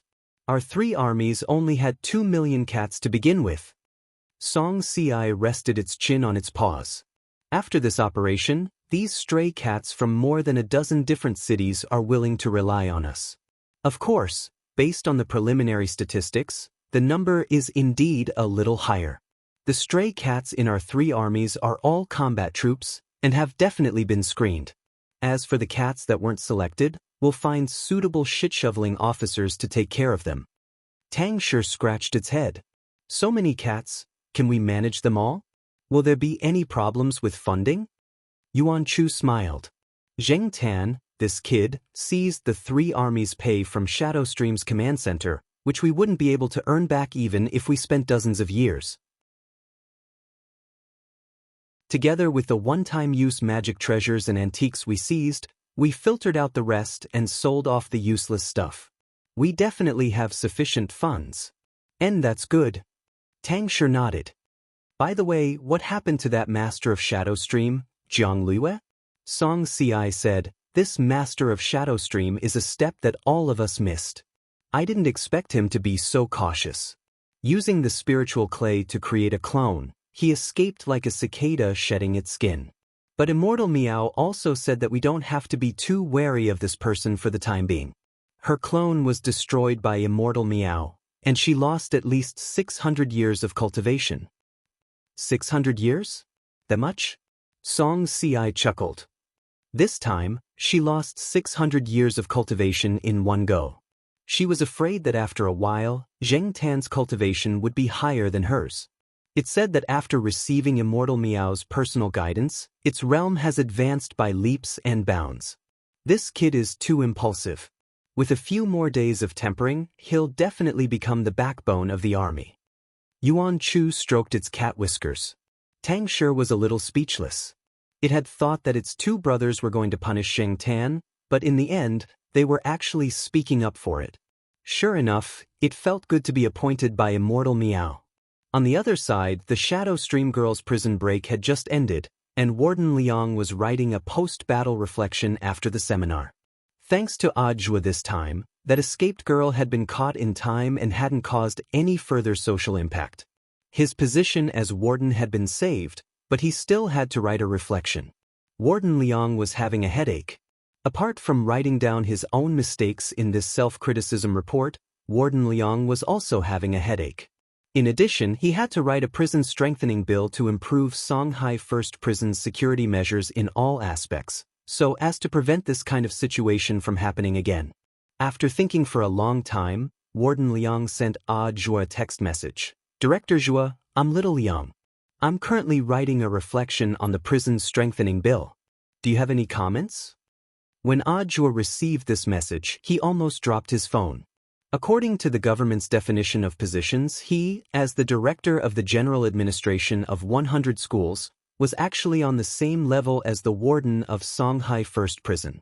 In the end, after the girls' prison break, this warden Liang had been calling himself Little Liang, which made Audrey feel very awkward. There was absolutely no such thing as a bestie. Each department had its own duties, and Audrey felt that he had no right to interfere. Of course, to be polite, he couldn't ignore this message. A moment later, he had an idea.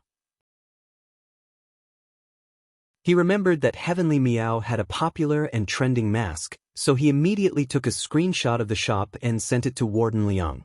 When Warden Liang received the screenshot, he was dumbfounded.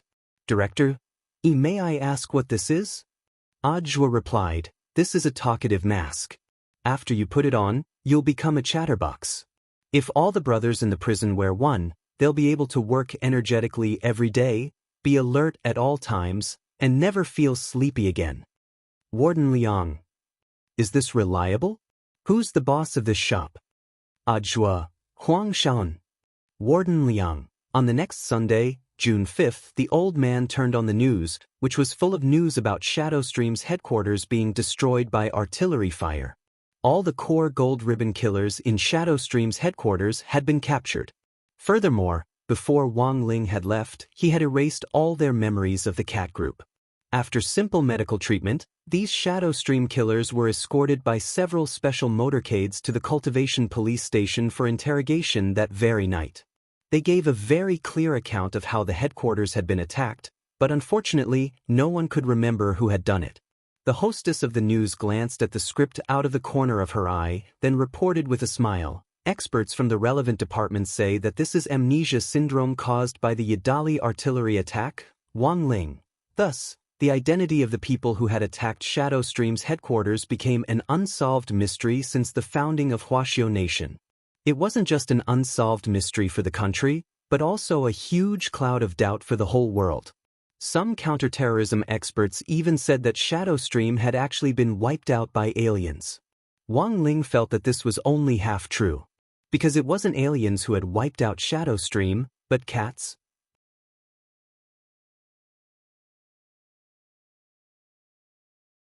Chapter 175. It was June 6th on Monday in the 7th week of the semester. The topic of gossip in Grade 1, Class 3's morning self-study period this morning was naturally the series of events from the Shadowstream girls' escape to her recapture. In fact, it wasn't just Grade 1, Class 3. It was likely that all the gossip in the streets and alleys these past few days had revolved around this matter. From the Shadowstream girls' escape to the Shadowstream Command Center being wiped out by a group of unknown people, to the capture of the Shadowstream girl. This series of events, which was practically breaking international news, had happened in succession within 36 hours of the girl's escape. After this incident, there were a total of 2 people who became famous. One was Warden Liang of Songhai First Prison. Some people thought that the warden had deliberately released the Shadowstream girl in order to catch a big fish with a long line. That was why there was such an explosive ending. The second person who became famous was Audrey from the Shadowstream killers invading number 60 high and being completely wiped out, the killer girl being captured in number 59 high, and then this series of events. It seemed that all the recent news about Shadowstream was inextricably linked to this young director of the general administration of 100 schools. After Dopey Gua finished copying his homework early in the morning, he started to think about this series of events, his small eyes mysterious. "I have an uncle who works in Songhai First Prison. He said that someone saw with their own eyes that the Shadowstream girl fell out of a space tunnel that suddenly appeared out of nowhere. Everyone was shocked. A space tunnel?" Super Chin frowned. Space magic is strictly prohibited by national law because it involves a lot of unnecessary problems. Hence, there is a space tower in every major city to monitor the fluctuations in the city's space. Dopey Gua nodded and continued, "That's the strange part. I have an uncle who works in the space tower who told me that when the incident happened, the space tower didn't sense anything unusual. This only proves 2 things. Everyone was curious." "What 2 things?" Master of Dopey scratched his chin. When the space tower was operating normally, there wasn't the slightest fluctuation. This proves, first, that the person who cast the space magic was very powerful, far beyond the range of the space tower's monitoring. Second, this person definitely isn't an alien like those experts in the news say. Because the aliens now are not strong at all. A while ago, an uncle who works in the Ministry of Defense told me that there was a chaotic battle in the M78 nebula not long ago. It was General E of our Ministry of National Defense who personally mediated. With one sky-parting sword, those rebel soldiers, who were tens of meters tall, were beaten until they didn't have the slightest bit of temper. Wang Ling. How many F*** king uncles do you have? In the evening, grenade-throwing Senior Immortal visited the Wang family's small villa again. This time, he had brought 5 or 6 caddies of broccoli with him, which he had grown using spirit soil.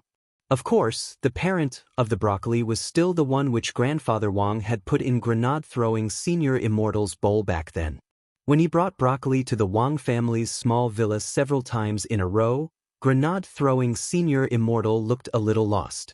Because to this day, he was still unable to truly figure out what Old Man Wang's intentions were when he picked broccoli for him back then. Grenade-throwing Senior Immortal had Song Qingshu stay at Wenxian Garden to look after the place, and he had become grenade-throwing Senior Immortal's butler. It was only recently that the hawthorn seed which he had planted the last time showed signs of growing. At this stage, he had to take more care of it. To be honest, Song Qingshu had actually changed a lot. Since leaving Mo Immortal Castle, he had become a lot more cheerful. Furthermore, he had sold off all the magic treasures which he had obtained illegally while working at Mo Immortal Castle and invested them in a lot of charity organizations. Although he was still in the observation stage, grenade-throwing Senior Immortal was a lot less wary of Song Qingshu than when they had first met. What was more, the fighting lion was watching over the villa. After borrowing it from Immortal Toya for 2 days the last time, for some reason, this fighting lion refused to go back no matter what Immortal Toya said. No matter what Immortal Toya did, this fighting lion wouldn't budge even half a step. It just lay lazily at the entrance of grenade-throwing Senior Immortal's villa, its gaze fixed in one direction. Grenade-throwing Senior Immortal knew that it was in the direction of the Wang family's small villa. This fighting lion was actually looking forward to seeing Wang Ling again. This was a proud creature which would never bow its head to anyone, but in the last few days after Wang Ling had left, it had been looking forward to Wang Ling's reappearance like a young girl in love. Grenade-throwing Senior Immortal felt that Wang Ling was probably the only one who had the power to tame such an unruly creature in such a short period of time. This time, Wang Ling had come to the Wang family's small villa specifically to look for him. So after greeting the great seniors downstairs with the broccoli in hand, grenade-throwing Senior Immortal didn't stand on ceremony and directly went upstairs to Wang Ling's bedroom to look for him. "Brother Ling, you're looking for me?" Grenade-throwing Senior Immortal pushed open the door and saw 2 muscular brothers earnestly helping Wang Ling with his homework at the desk. Loopy Toad smelled grenade-throwing Senior Immortal's aura from afar. Lying on the floor, it raised its tender green dog head and nodded politely. Wang Ling sat cross-legged on the bed and stared solemnly at the stone box in front of him. This is... When grenade-throwing Senior Immortal saw this simple and unadorned stone box, he abruptly felt deep veneration for it. He held the stone box and looked it up and down. It was completely sealed and there was no opening at all. But through his heavenly eye, he could clearly see that a small part of the stone box was completely hollow. This is a mask box, and after the mask was definitely taken out, the outside was completely sealed off. That's why it's so sealed off. Grenade-throwing Senior Immortal held the stone box and scanned it carefully. The pattern and the faint but familiar smell of blood. He was almost certain that this stone box had been used to store the stone ghost mask back then. Back then, the stone ghost mask had caused a reign of terror in the cultivation world. The most terrifying thing about it was that it was so sturdy that it couldn't be destroyed at all. Thus, a lot of craftsmen had researched ways to seal the stone ghost mask. It was very obvious that this mask was a product of that era, and had been specially developed by some craftsmen to seal the stone ghost mask. Furthermore, it was very obvious that the stone ghost mask had been sealed in this mask box for a period of time. It was just that someone had taken it out again at some point, and the outside of the mask had also been resealed. Brother Ling, where did you find this stone box? Grenade-throwing senior immortal was very curious. Wang Ling truthfully explained the stone box's origin through telepathy. Grenade-throwing senior immortal was stupefied. He finally knew the truth behind the destruction of Shadow Stream's headquarters, which had been reported in the news in the last 2 days. If this story was made public, who knew how many diligent cultivators would cover their faces and run away?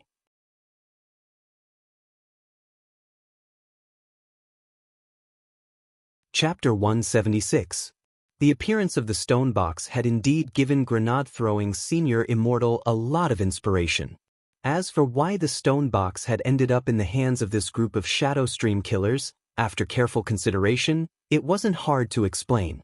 After all, the stone ghost mask was something that opportunists who wanted to gain great power in a short period of time would scramble to get their hands on. It wasn't just Mo Immortal Castle who was looking for it. The dark forces in these circles were also investigating it. This wasn't strange at all.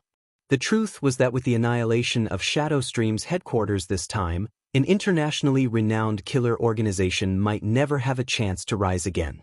This was also a wake-up call for those dark forces who had been lurking in the dark in Huaxiao Nation. It was true that they had a guilty conscience. From the Shadow Stream incident, these dark forces could clearly sense that there was an expert in Huaxiao Nation whom they couldn't reach or detect. Even the Space Pagoda was unable to accurately detect the fluctuations of his space magic. This was really too strange. After that, grenade-throwing senior immortal left with the mask box. From the very beginning, Wang Ling hadn't wanted to get involved in this matter, and it was best to leave it to grenade-throwing. Before he left, grenade-throwing senior immortal received a compliment from Grandfather Wang, who sincerely praised the broccoli he had grown. Then, from the window on the second floor, Wang Ling saw this idiot scamper away with a face full of excitement, as if he had been awarded a little red flower by a kindergarten teacher. Grenade-throwing senior immortal left the villa and went to Midnight Dining Hall. Before midnight, the shabby little store that looked somewhat coquettish was still in its miserable state of being in a dilapidated and deserted state as usual. Boss Tan was still wiping the dishes inside. When he saw grenade-throwing senior immortal, he was dazed for a moment before he raised his eyes slightly. "Yo, you're here for noodles again?" To be honest, grenade-throwing senior immortal had always thought that Boss Tan's beef noodles were pretty average. But today he had come with a question. Since he was already here, it didn't seem right to start asking questions without ordering something. Grenade-throwing senior immortal pondered for a moment before asking, "Do you have any other dishes?" "Yes, I recently learned a new dish from my Shifu, horsetail antler pine jelly soup. Are you interested? The ingredients are all imported from abroad, so it's a little expensive. But the taste is definitely better than the ones made by my master using domestic ingredients." The boss thought for a while and replied. Grenade-throwing senior immortal was blank. Aren't horsetail antler and pine stinger domestic ingredients?" Boss Tan spread his hands. "It used to be, but Australia applied ahead of time to make a soup made from these two ingredients as a cultural heritage, just as shameless as Nanhan. Everything belongs to other countries." Grenade-throwing senior immortal, "Then give me one. Anyway, if it didn't taste good, he wouldn't pay." "Tell me, why are you looking for me?" Boss Tan looked up at grenade-throwing senior immortal. Unfamiliar the first time, familiar the second time. He had seen this pattern of ordering food and asking questions many times. Grenade-throwing senior immortal didn't hide it anymore. With a flash of spirit light, that mask box appeared on the table with a duong sound. "Boss, have you seen this before?" Boss Tan didn't say anything, and just lowered his head to concentrate on processing the ingredients in his hands. He cut the horsetail antler into small pieces and the transparent pine stinger into thin shreds. After washing them in a strainer, he poured them into a clay pot, added some spices, and covered it with a lid. After doing all this, Boss Tan raised his head and stared at grenade-throwing senior immortal. "Mind if I smoke?" Grenade-throwing Senior Immortal shook his head, but secretly used spirit energy to control his nose hair and adjust it to filter mode. No one would have thought that this great death-courting senior didn't smoke. Furthermore, he had developed a small spell to control his nose hair himself, which could effectively prevent the harm of secondhand smoke. Boss 10 took a drag on his cigarette. To tell you the truth, this box was indeed made by a friend of mine. Grenade-throwing Senior Immortal's eyes instantly lit up. This was very important information. It was only recently that Boss Tan had started to care about the stone ghost mask. Although he had already chosen to retire, it was undeniable that the mask he and that little girl had made back then was causing a lot of instability in this world. Both the government and the light forces wanted to find the two masks and seal them, while the dark forces wanted to rely on the stone ghost mask to suddenly rise to prominence. It took a lot of effort to make this thing back then. Boss Tan sighed faintly. But I'm very sorry to tell you that the maker of this stone box has already passed away. Grenade-throwing Senior Immortal's eyes darkened. He really wanted to ask how on earth this person had died, but he felt that it would be a little rude to do so. Also, it wouldn't be very polite. He knew that this Boss Tan's identity definitely wasn't simple. That aura on him came and went. Most likely, this was also a great senior on a level that Grenade-throwing Senior Immortal couldn't touch. Of course, this was just speculation. But Grenade-throwing Senior Immortal was inexplicably confident in himself. His sixth sense had always been very accurate. Boss Tan stared at the stone box for a long time. It was obvious that he didn't want to reveal the reason for his friend's passing. He was silent, but still gave Grenade-throwing Senior Immortal a warning. I advise you to give up on tracking him down. If this goes on, it won't be good for you or that songwriting genius friend of yours. That's not something you can touch. Boss Tan touched the knife scar on the right side of his face. Do you see this knife scar? Grenade-throwing Senior Immortal frowned. Boss, does this injury look like it was caused by a magic weapon? It's easy to get started, but it's hard to get out. Sometimes, if you sink too deep into this muddy water, it's very hard to pull yourself out. Boss Tan said, I got this knife scar when I left the sect back then. At the time, the sect had just experienced a chaotic battle, and I got this knife scar during that chaotic battle. Speaking up to this point, Boss Tan felt a stabbing pain in his heart. This is a wound caused by a holy weapon. Given my realm at the time, even if my body was healed, I wouldn't be able to heal this knife scar. I've looked for a lot of beauty agencies over the years, but they were all useless. Back then, this old man was also a sect beauty. There were so many sect beauties waiting for me, and I walked the path of an idol. I also relied on my face to make a living. Grenade-throwing Senior Immortal? Grenade-throwing Senior Immortal? Was this a knife wound? Oh, that's not it. Boss Tan shook his head like a rattle. When I was running away from the sect, I accidentally tripped and fell. My face just happened to hit the knife blade on the ground.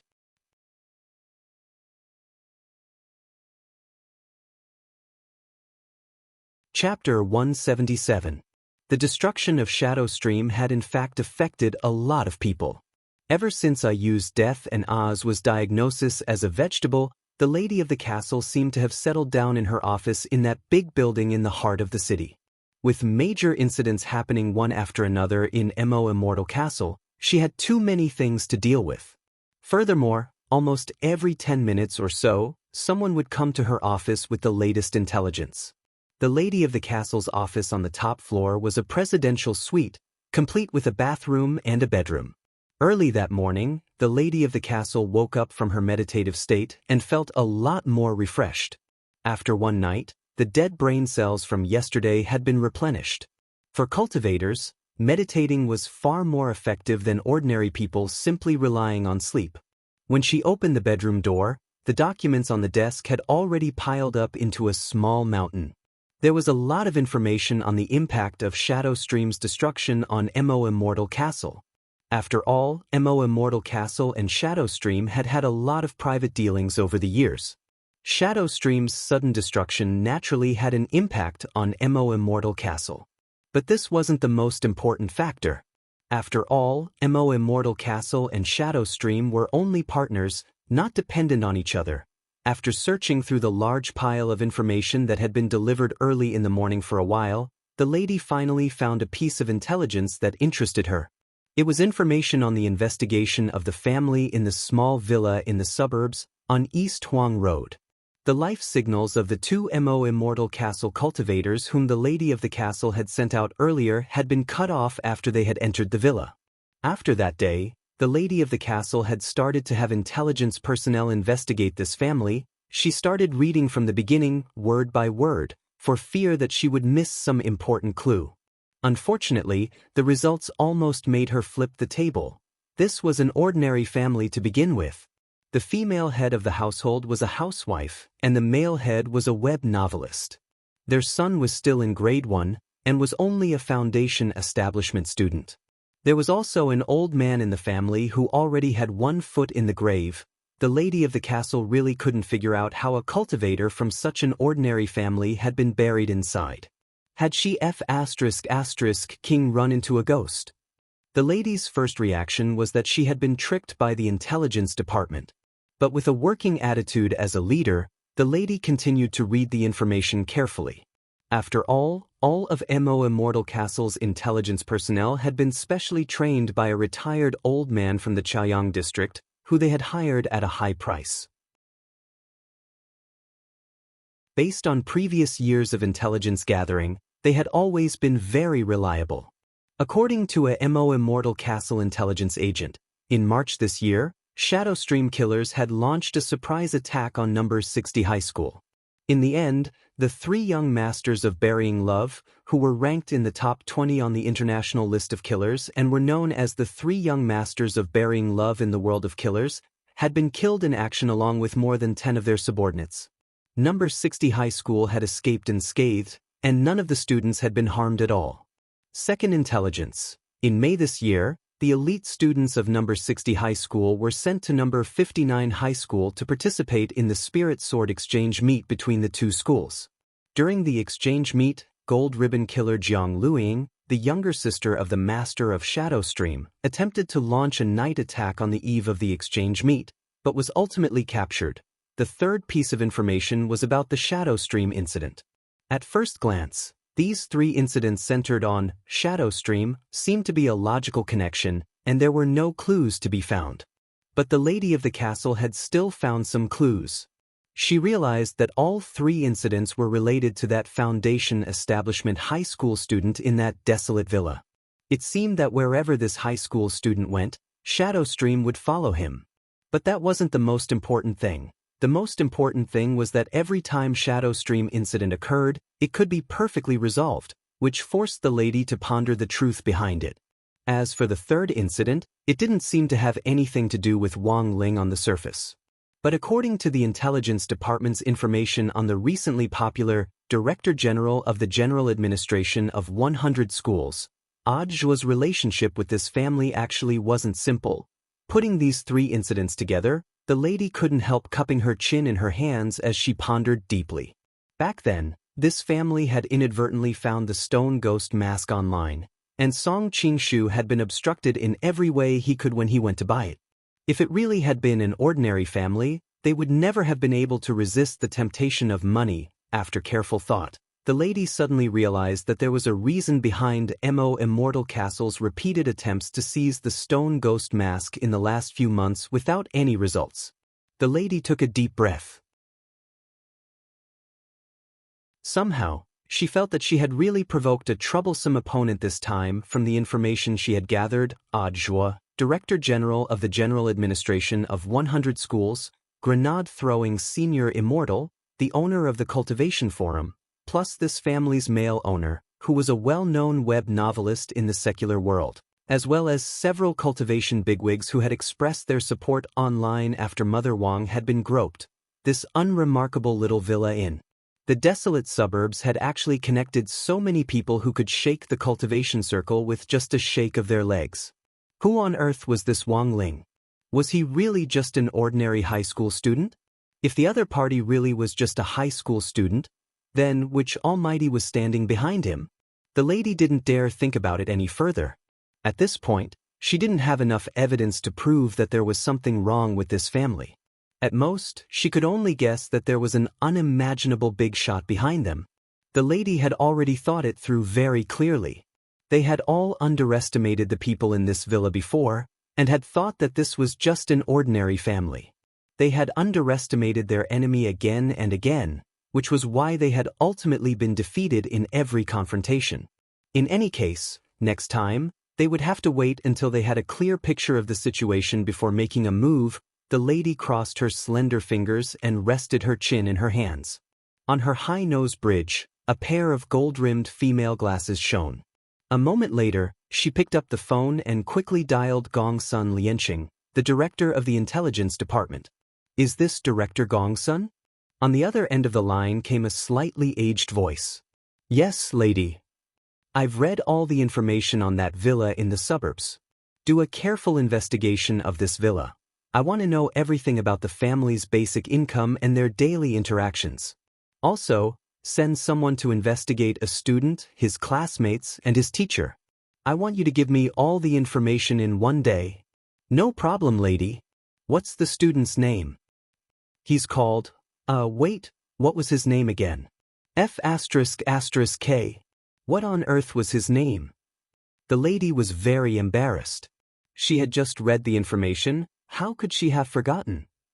The corners of her mouth twitched a little awkwardly, and she looked at the information in her hands again, and then she was stunned. Because there was actually a lot of mosaics in her information now.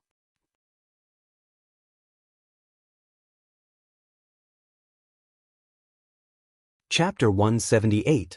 It was June 7th on Tuesday in the 7th week of the semester. A lot of things had actually happened that night. Wang Ling had upgraded his great shielding spell, and grenade-throwing senior immortal and Boss Tan had a long sit-down talk in Midnight Dining Hall. By the end of their conversation, the bowl of horsetail velvet pine jelly soup had gone cold. The final total cost, 419 HY. This was probably the most expensive of the ordinary dishes in Boss Tan's shop. It was around daybreak when grenade-throwing senior immortal took the stone box and set out on his way back to Wonxian Garden. At that time, the sky was already bright. The light penetrated through the gray clouds, and a few rays of light shone on the face of a man in white who was standing on a flying sword. The man's expression had not relaxed since he came out of the Midnight Dining Hall. Immortal Mansion, grenade-throwing senior immortal once again heard the name of this organization from Boss Tan. The last time he had heard of this organization was from a woman called Ayu who had been hired by Mo Immortal Castle. At that time, grenade-throwing senior immortal had made a preliminary assessment of this organization, and when he returned, he had specially searched through the list of light forces in Huaxiao Nation. Sure enough, he hadn't found any clues. This was a dark force that hadn't been listed as a formal sect by the governments of Huaxiao Nation or any other country, and was under the jurisdiction of the government. This was the most dangerous thing about this kind of force. And Boss Tan seemed to be an expert who had recognized the murky waters of Immortal Mansion and had retired from it.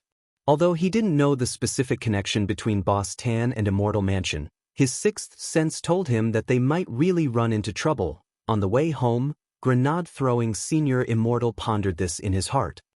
The popularity of the Shadow Stream incident died as quickly as it came. Whether it was the government officials or the melon-eating public, they actually only paid attention to this kind of large-scale gossip for a short while. During that time, online netizens enthusiastically posted comments in the spirit of paying attention to the facts every day, as if they wanted the world to be in chaos. There were even some malicious media outlets who embellished the original story and spread rumors in order to ride on the heat of the incident to increase their readership. But the facts proved that whether it was the Shadow Stream prison break this time, the soldiers who had sacrificed themselves in the government's rescue operation, or the plane crash in Huaxiao Nation a few years ago, netizens bitterly criticized and mourned over this incident. After this period of time, the attention would really go downhill, and eventually, no one would care about it anymore. Actually, Wang Ling had a deep understanding of this. After all, Mother Wang's groping a while ago had been a direct reflection of this situation. During that period of time, all the bloggers were popularizing women's guides on how to protect themselves from perverts. Talk was always faster than action. After that period of limelight, the perverts in public couldn't hold back anymore. On this day, the topic of conversation in Grade 1, Class 3 changed again. The school's military training successfully replaced the latest gossip. Furthermore, it was actually Tang Jingze and He Buffing, the delinquent senior from number 59 high school, who brought the news together. After a few days of contact with number 60 high school, these two had assimilated relatively quickly. At least they were already mingling with the boys in class. But Wang Ling felt that these two guys had also been infected with a bad habit, and that was gossip. Needless to say, it was obvious that they had definitely stolen this habit from Master of Dopigua. Wang Ling had always felt that this was a disease more frightening than a virus. Gossip was contagious, and this really wasn't an alarmist. I got the news about the military training this time from a few buddies who are about to graduate from last year. During the morning self-study period, He Buffing sat at his desk and waved a mysterious stack of documents in his hands. All the students in Grade 1, Class 3 crowded around him. Only Wang Ling sat alone in his seat and watched from a distance. Did you spend money? Master of Dopey was very curious. Not really. He Buffing shook his head. I just promised them that after they graduate, they can use their student IDs to go to my family's hospital for a free leg enhancement surgery, but this surgery is limited to boys, and it's the latest project that our hospital has developed through a patent application. To put it bluntly, this was a transaction.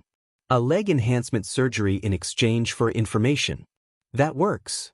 Super Chen was startled. From a hereditary point of view, height is determined at birth, just like a person's cultivation talent. Even cultivators have no way to improve their height through cultivation. Those leg enhancement pills on the market actually aren't as reliable as leg enhancement insoles, and they only last for half a month at most. Plus, they're very expensive. When He Buffing said this, Little Peanut silently lowered his head. But technology is now so advanced that it's actually not difficult to increase the height by 2 to 4 centimeters. Our family surgery is pretty reliable. It's a permanent leg enhancement with no side effects. But you have to graduate from high school first and make good use of the 2 years of seclusion, He Buffing said. Little Peanut was suddenly very interested. Then how do we do it? The specific procedure is, first, anesthetize them. Then find 2 burly men to break their legs, preferably with comminuted fractures. After that, we'll inject a leg enhancement fluid developed by our hospital into the broken bones, and then apply a German orthopedic Chinese medicine powder specially made by our hospital. He Buffing replied indifferently, that's right, so the most important part of the surgery is to break the legs. Everyone, He Buffing. Also, the more broken the better, and the nerves can't be touched.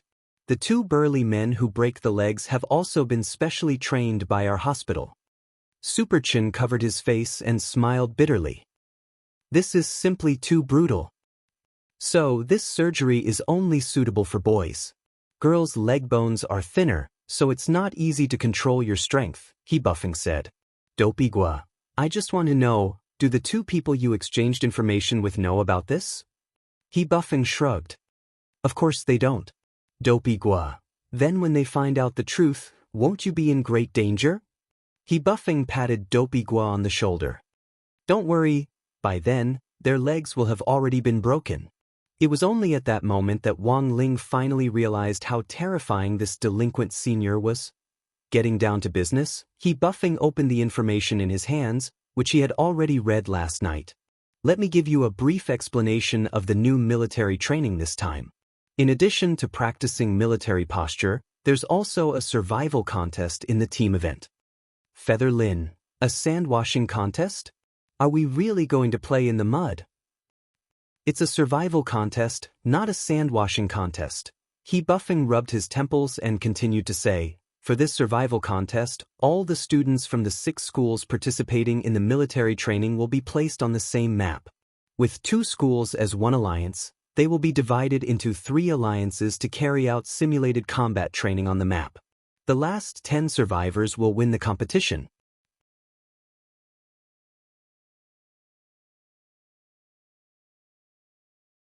Chapter 179.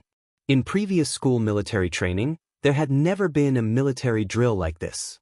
This time, number 59 high school and number 60 high school, which had gathered all kinds of grievances, were finally going to stand on the same front against the enemy.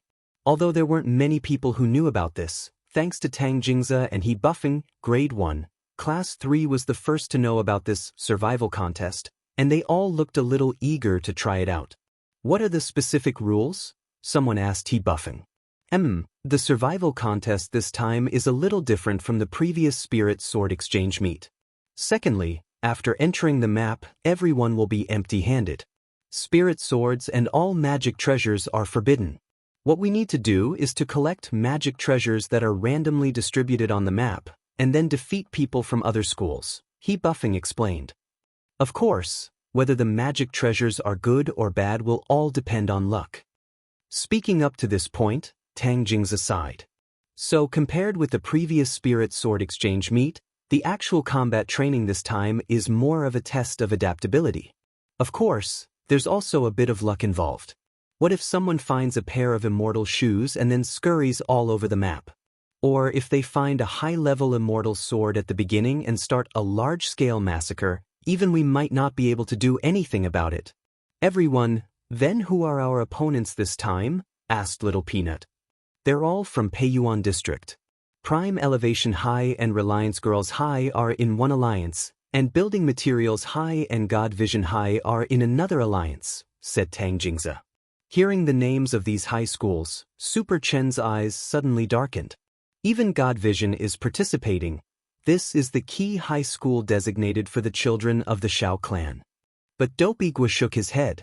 I actually don't think this God Vision is the key. I have an uncle who works at God Vision High School who told me that the children of the Shao clan are actually just peripheral children. Prime Elevation High School's overall strength isn't much different from ours. Instead, the key is Reliance Girls High and this Building Materials High. Tang Jingze raised his eyebrows. What do you mean? I have an uncle who works as a security guard at Reliance Girls High and a PE teacher at Building Materials High. They told me a bit about it before, Dopigwa said solemnly. Dopigwa said seriously, this Reliance High School's overall level is very high. Their principal is the sect leader of the Earth-level Reliance sect, and is also known as the Reliance Principal. He is an expert in the art of earth and wood, and he can easily control all kinds of terrains. What about Construction Material High School? Dopigwa, that's Lin Xiaozong's school. It's also a key high school that Lin Xiaozong's father, Lin Sikong, invested in. Many members of the Lin family were studying there. The only thing special about them is that they are very rich. When everyone heard this, it suddenly dawned on them. No one might have any impression of Building Materials High School. However, speaking of Lin Xiaozong, this famous rich second generation, it could be said that everyone knew about him. Especially that fish-slaying sword, it could be said to be one of a kind. The most important thing was that this Lin Xiaozong not only had a good family background, but he was also very hardworking. In this year's second mock Spirit Sword exam, he ranked first overall. And this time, they had to deal with it. It was obvious that Lin Xiaozong would definitely do his best to give them pointers behind the scenes for the sake of his family's disciples' performance in the military training. It could be said that the military training this time was a challenge for both number 59 high school and number 60 high school. Even though both schools had been included in the promotion list of the key high schools in the city. However, whether or not he could level up in the end would depend on this battle. However, Wang Ling wasn't very interested in this competition. On the contrary, when he heard that spirit swords wouldn't be used in the actual combat training this time, he was relieved. He didn't want Jinka to go berserk again. When Wang Ling got home from school in the evening, he found that the pair of big white rabbit slippers at the entrance of the house were gone. Had Lai Mengmeng come? Wang Ling found it a little strange that the slippers had disappeared, because he hadn't sensed Lai Mengmeng's aura. Looking up, he saw a young man sitting on the sofa and chatting with Father Wang over tea. When he entered, Wang Ling could even hear the young man's demonic laughter. The moment Wang Ling saw the young man, his heart instantly went cold, because this person was actually Ajua. Wang Ling couldn't help wanting to roar in his heart. Lai Mengmeng, Your big white rabbit slippers have been stolen. When Ajwa saw Wang Ling, his eyes lit up, but his back was to Father Wang, so Father Wang didn't notice the strange look in his eyes. On the sofa, when Father Wang saw that Wang Ling had come home, he immediately introduced him cheerfully to Ajwa. Ling Ling, let me introduce you. This is the fan with the highest number of fans for my new book, and is also your senior, the youngest director of the General Administration of 100 schools. Just a while ago, he personally recaptured that killer who escaped from Shanghai First Prison. Wang Ling. Actually, Ajwa had wanted to visit the Wang family a long time ago. But he had always had the heart but not the guts. Thus, Ajwa thought that he had made ample preparations before coming to visit the Wang family this time. Before coming to the Wang family, Ajwa had asked grenade-throwing senior immortal some questions, such as what his little Shifu liked, what his personality was like, and how to get along with him. Grenade-throwing senior immortal had actually felt it was very strange when he had asked these questions. As far as he knew, Ajwa was Wang Ling's eldest true disciple. Why had this eldest disciple come to ask his Shifu questions instead? This had to be because the relationship between master and disciple wasn't harmonious. Thus, in the spirit of a peacemaker, grenade-throwing senior immortal had imparted a lot of knowledge about Wang Ling to Ajwa. Now, Ajwa knew that Wang Ling was a person who liked to keep a low profile. So he usually didn't like to show his face in public. Furthermore, although he was Wang Ling's junior brother on the surface, the truth was that he was a big shot who had hidden himself very deeply. And it wasn't just Wang Ling. The people who had appeared in the Wang family's small villa were all great seniors hidden in the cultivation circle. Now, Wang Ling also knew that he had been betrayed by this grenade-throwing guy. He couldn't help sighing in his heart. Who would have thought that there would actually be a traitor among his few cultivation circle of friends? Wang Ling stared at Ajwa without saying anything for a long time, and his head hurt a little. Just as the air was about to freeze, Ajwa suddenly said to Father Wang, "Brother Wang, I also brought a gift this time." "Just come, why did you bring a gift?" Father Wang was a little embarrassed. "It's my duty." Ajwa took out his storage bag. He had prepared a pack of high-end cigarettes for Father Wang and a bottle of youthful makeup lotion for Mother Wang. Then, he took out a huge broccoli. Holding the broccoli, Ajwa felt a little proud in his heart. "I heard that old senior Wang especially likes broccoli. I bought this from a great senior at a high price." Finally, Ajwa rummaged around in his storage bag and took out a whole box of crispy noodle snacks of all kinds of different flavors. Wang Ling stared blankly at this box of crispy noodle snacks for a moment. Very good, he would accept this disciple.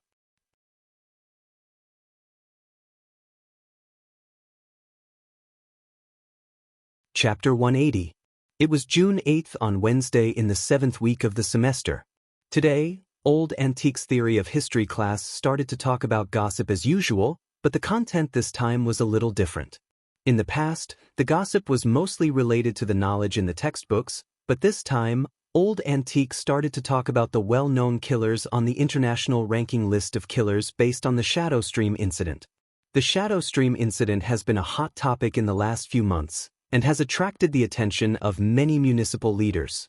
Today's class will be a safety education for everyone. Leaning against the lectern, Old Antique propped one elbow on it as he said unhurriedly, "Does anyone know anything about the killers on the international ranking list of killers?" It was dead silent below the lectern. The 3 Shadow Stream killers who died in our school were ranked in the top 20 of the international ranking list. The highest ranked one was ranked 13th. Speaking up to this point, Old Antique smiled. "But this group of people are all fish." "Fish?" Someone was puzzled. Old Antique shrugged. "The so-called fish here are just miscellaneous fish.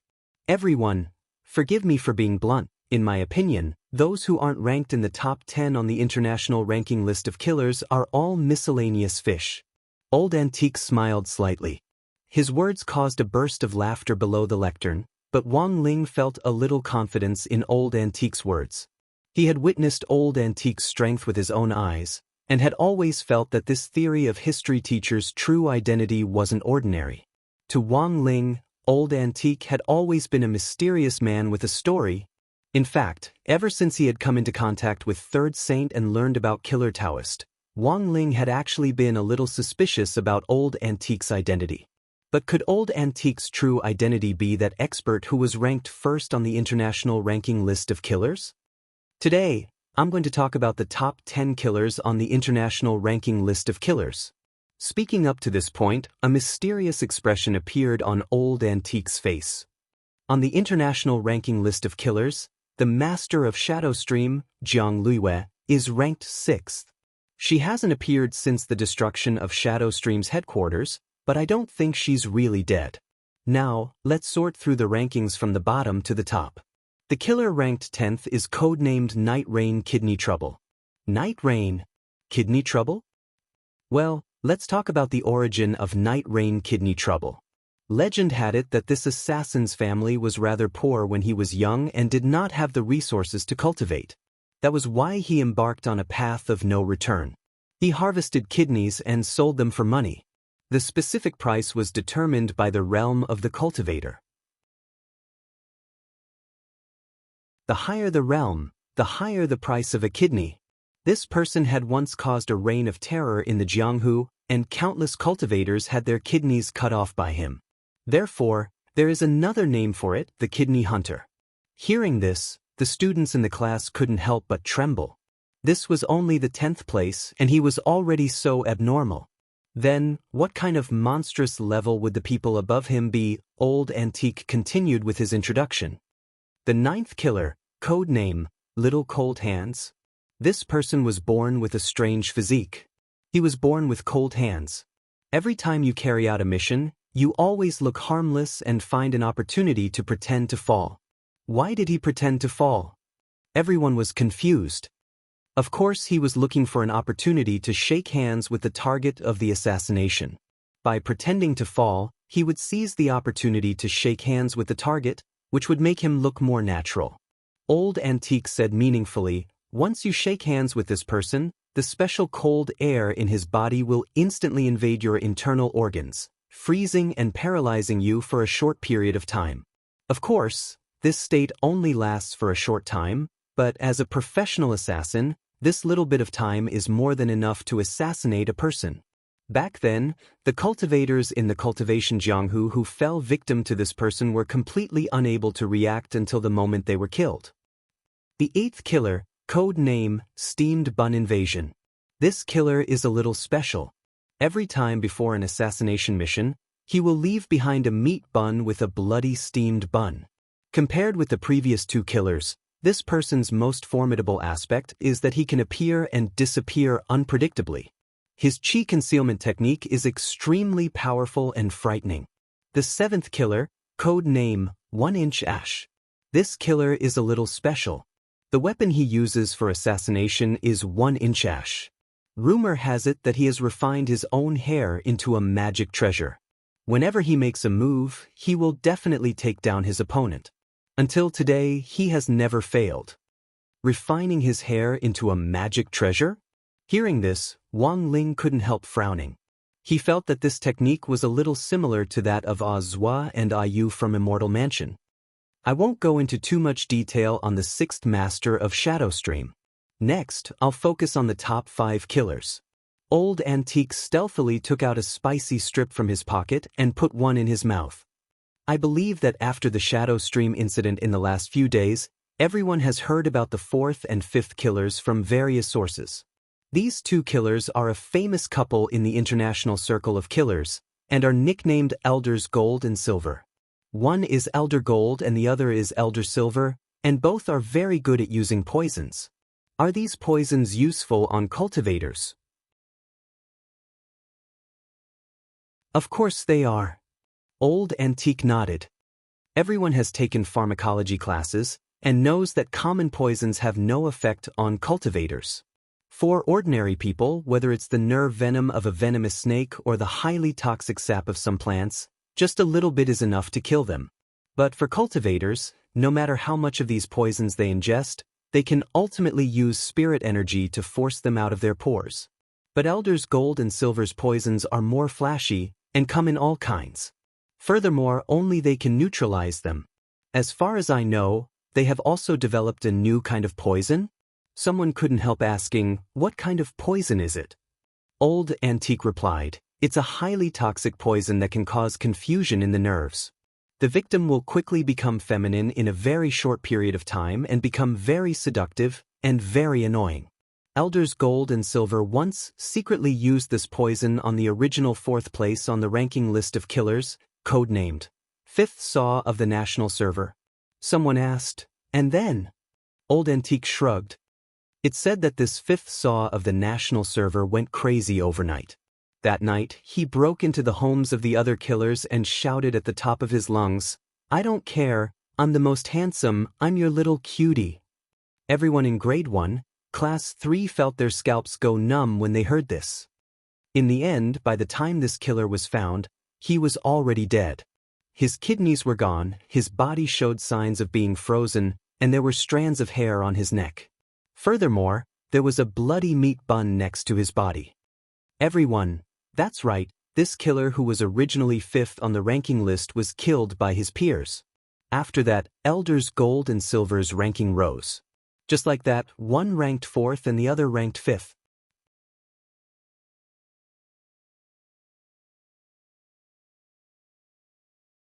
Chapter 181.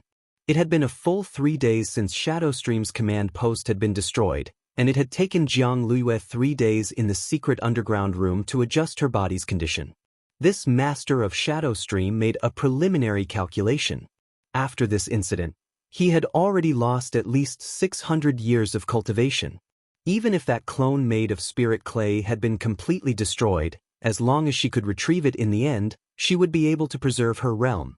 Unfortunately, that damn cat hadn't given her any leeway at all, and had directly blown up the clone.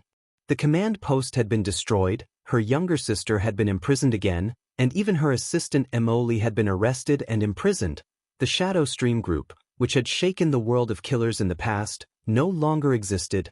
At that moment, Jiang Luiyue was a little disheartened.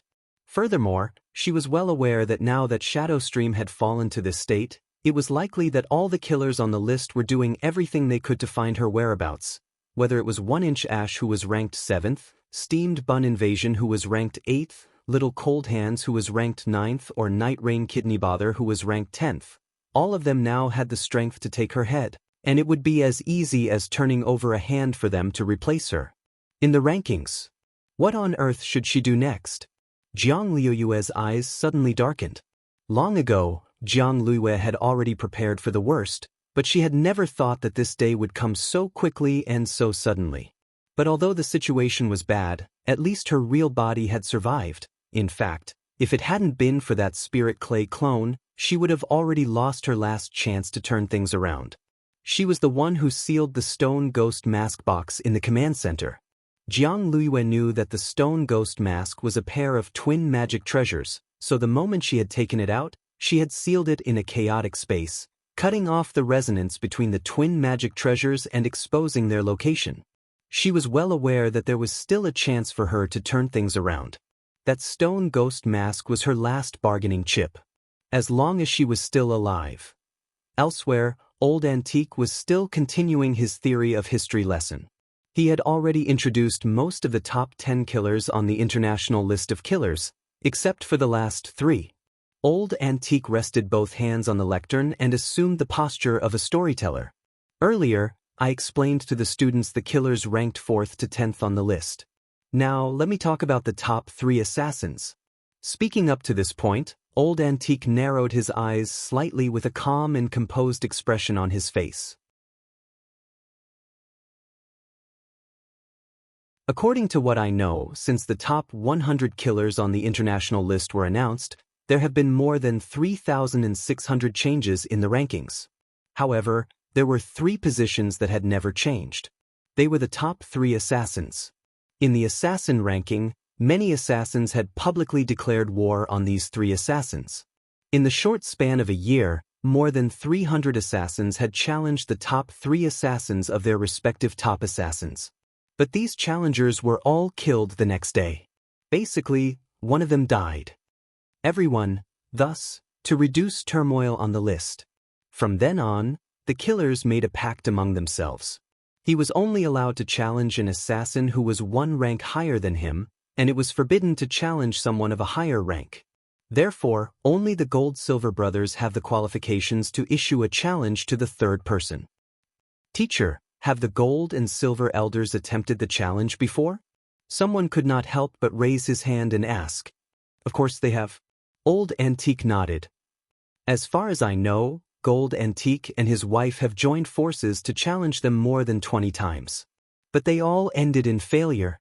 The third-ranked killer is codenamed Bandit Evil. He is world-famous for his world-shaking thieving skills. It's said that anyone who fights him will have their magic treasures stolen without them noticing. Before the Killer's Pact was established, Steamed Bun Invasion challenged Bandit Evil. In the end, all his bloody buns were stolen on the day of the challenge, and he fled without a fight. Little Cold Hands fell to the ground and tried to blackmail Bandit Evil, but all his clothes were stolen, not even his underwear. In the end, he could only get up from the ground and flee without a fight. He was almost charged with blackmail and being a hooligan. The most tragic person was 1-Inch Ash. When 1-Inch Ash declared war on Bandit Evil back then, when he woke up the next day, he found that all his hair was gone. Bandit Evil even applied a layer of hair loss cream. So, I think everyone has already guessed why Gold Antique Old Silver failed. Old Antique said lightly, every time Gold Antique was about to poison Bandit Evil, they would always find that the poison on them was gone. At first, they even suspected that they had Alzheimer's and had forgotten to bring it with them. It could only be said that Old Antique was in the end Old Antique.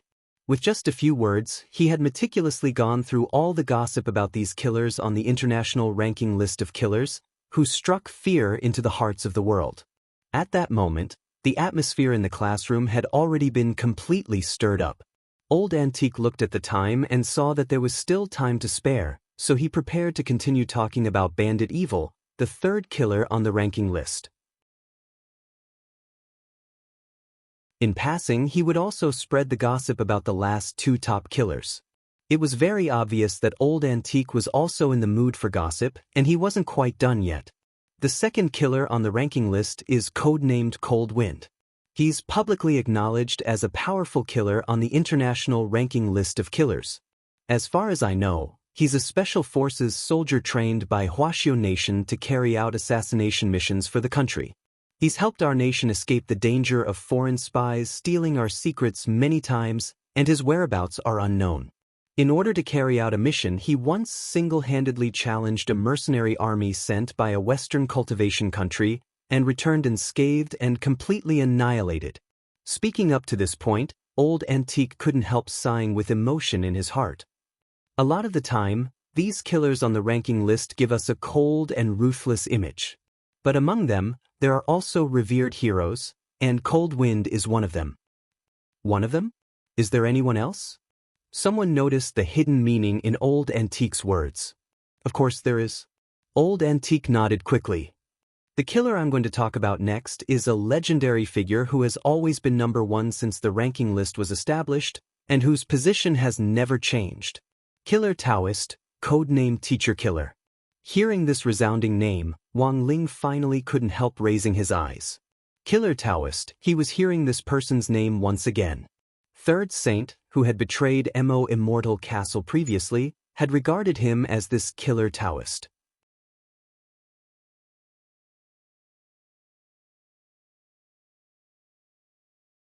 Chapter 182. It was still June 8th, around 10 o'clock in the morning. Old Antique was still in class, and Jiang Luiyue, who had spent 3 days recuperating from the backlash caused by the destruction of her spirit clay, had gone into seclusion early. When she walked out of the apartment's basement, the sunlight was a little dazzling when it shone on her face. Jiang Luiyue knew that all the killers on the ranking list of killers were looking for her. She had to be especially vigilant against that 1-Inch Ash in particular. As long as she was killed, all the killers at the bottom of the ranking list would move up 1 place. However, it would be far from easy to find her in this vast sea of people. The basement she used for seclusion was located in the center of Jinghua City. It was a parking lot, and at the very end of the basement was an abandoned convenience store. However, the owner of the convenience store had run off with his sister-in-law with the money, and the property management had later rented it out. Back then, Jiang Liwei had directly bought this place for her seclusion and had paid the rent and deposit for 50 years in one go. This had been an absolutely brilliant plan. Cultivators were in fact very particular about choosing a seclusion location. Many cultivators who were particular about seclusion would choose a spirit eye. A spirit eye was formed naturally from the spirit chi of heaven and earth. It was equivalent to a natural spirit gathering array, and its effect was much better than that of an artificially created array, as it could continuously replenish the spirit energy needed for seclusion. Apart from looking for a spirit eye, some cultivators would also hire a diviner to tell their fortunes. In short, the seclusion location had to be a place with good feng shui. Once it was confirmed, the necessary protective measures would be taken to prevent anyone from disturbing the seclusion. But this abandoned convenience store that Jiang Liwei had chosen didn't have a spirit eye, let alone feng shui. Squeezed into this completely inconspicuous corner, it could be said that it couldn't be more low-key. No one would ever think that the Grand Master of Shadow Stream would be hiding in such a small corner. What Jiang Liwei needed to do now was to seize every moment she had to restore her realm. There was a river of sewage on the outskirts of Jinghua City, where the city's wastewater would eventually converge. It would then be degraded and absorbed by a purifier before being redistributed to a water plant for recycling. When Jiang Liwei arrived, it was already noon. It was very hot in Jinghua City at this hour, and given the stench of sewage from the river, almost no one passed by. It's here. Back then, after Jiang Liwei had taken out the stone ghost mask, she had asked her younger sister, Jiang Luing, to find an opportunity to throw it into this river of dirty water and seal it. Jiang Liwei used the turtle breath spell to stand in front of this river of dirty water, her gaze fixed on its surface. The stench here was overwhelming. If she came here without preparation, she would definitely faint because the 5 senses of a cultivator were much stronger than that of an ordinary person. She raised her hand, and a ray of spiritual light appeared at her fingertips. Then, with a buzz, it shot toward the surface of the water. Back when she had sealed the stone ghost mask in this river, Jiang Liwei had set up a spell to undo the seal, which was similar to a password red envelope mechanism. The way to undo the seal was to inject her own spirit energy and reawaken the seal. After Jiang Liwei injected her spirit energy into the river of sewage, ripples instantly appeared in the originally calm and still river. Hua hua hua. Layer upon layer of waters surged up like a geyser.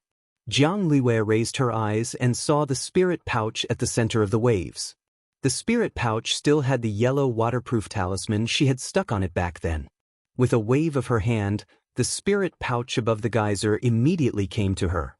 After so many years, the stone ghost mask she had obtained from a gang of grave robbers was finally going to see the light of day again. There were many legends about the stone ghost mask, but Jiang Liwei considered herself a very cautious person. She hadn't wanted to use the stone ghost mask to take the so-called cultivation shortcut, but now that things had come to this, she couldn't think of any other way to turn things around. Frowning slightly, Jiang Liwei opened the spirit pouch, and black smoke immediately whizzed out of it. The smoke lingered in the air as it let out a strange laugh.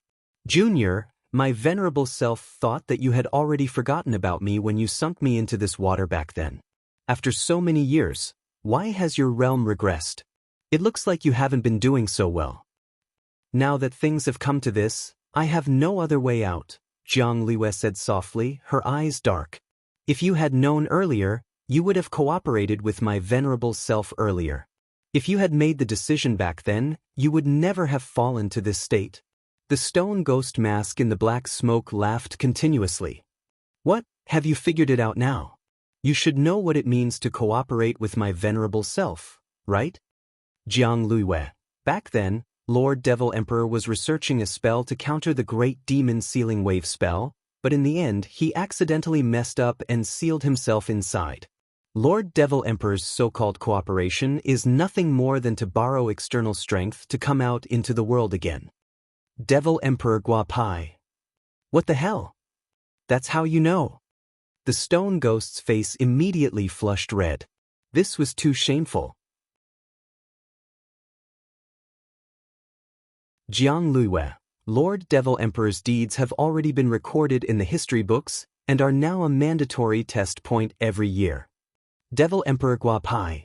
After a moment of silence, Jiang Luiwei raised her eyes.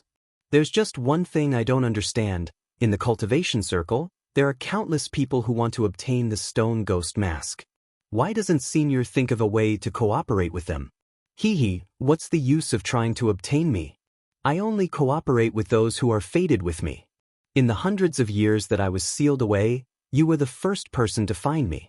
Unfortunately, we hadn't reached an agreement back then, and you weren't even willing to listen to my venerable self for more than a few words before you sealed me in this smelly river. Devil Emperor Guapai smiled slightly. I can help you with two things, but only if you let me borrow your body for a period of time. During this period, your soul will be sealed away in the stone ghost mask. Soul swap? Jiang Luiwei frowned. This is the only way I can think of at the moment. Sealed in the stone ghost mask, Devil Emperor Guapai said, Of course, don't worry. You've helped me before, so I won't leave you alone after the deed is done. Once I find a suitable body, I'll let go of your body. Of course this junior believes Lord Devil Emperor's words. Jiang Luiwei smiled bitterly. Now that things had come to this, it actually didn't matter to her that she had lost everything. Furthermore, this junior believes that given Lord Devil Emperor's valiant demeanor in the past, he wouldn't lower himself to stay in a woman's body for so long. Although there's a special group of people on the market now called crossdresser big shots. Crossdresser big shots? What's that? Devil Emperor Guapai hadn't been in contact with the outside world for a very long time, and felt that he was a little out of line. Jiang Luiwei. A group of men who like to wear women's clothes, and who also attract a lot of people's attention. Devil Emperor Guapai. He hadn't been out for over 1,000 years. Had the world become so scary?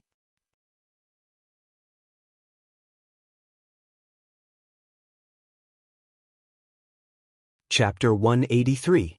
If you agree to cooperate with me, you can ask me anything. My venerable self can satisfy you. The stone ghost mask's voice came from within the black fog. Jiang Luiwei frowned. Although she said she trusted him, she still had some doubts about this so-called cooperation in her heart. Who knew if this Devil Emperor Guapai had become a pervert after being sealed in the mask for more than 1,000 years? But Jiang Luiwei had no other choice now. Choosing to trust him was her only option, and she could take this opportunity to probe this Devil Emperor's true strength. This was the devil who had been famous all over the world back then, and whom Huaxiao Nation had exhausted all its national resources to eliminate. Any condition? Jiang Luiwei asked softly after staring at the black fog for a few seconds. Of course. Devil Emperor Guapai laughed. There's nothing I can't do. Then can you help me recover my original realm? My spirit clay clone was destroyed, and I lost 600 years of cultivation. Jiang Luiwei's eyes darkened. As long as it's not an internal cause, it can be recovered. Even my venerable self can't do anything about those who lost their cultivation because of a cultivation deviation. Your situation is an external cause, and my venerable self has a way to help you recover. But it will still take time. If you want to regain 600 years of cultivation, it will take at least a year. A year? Jiang Luiwei's expression shook.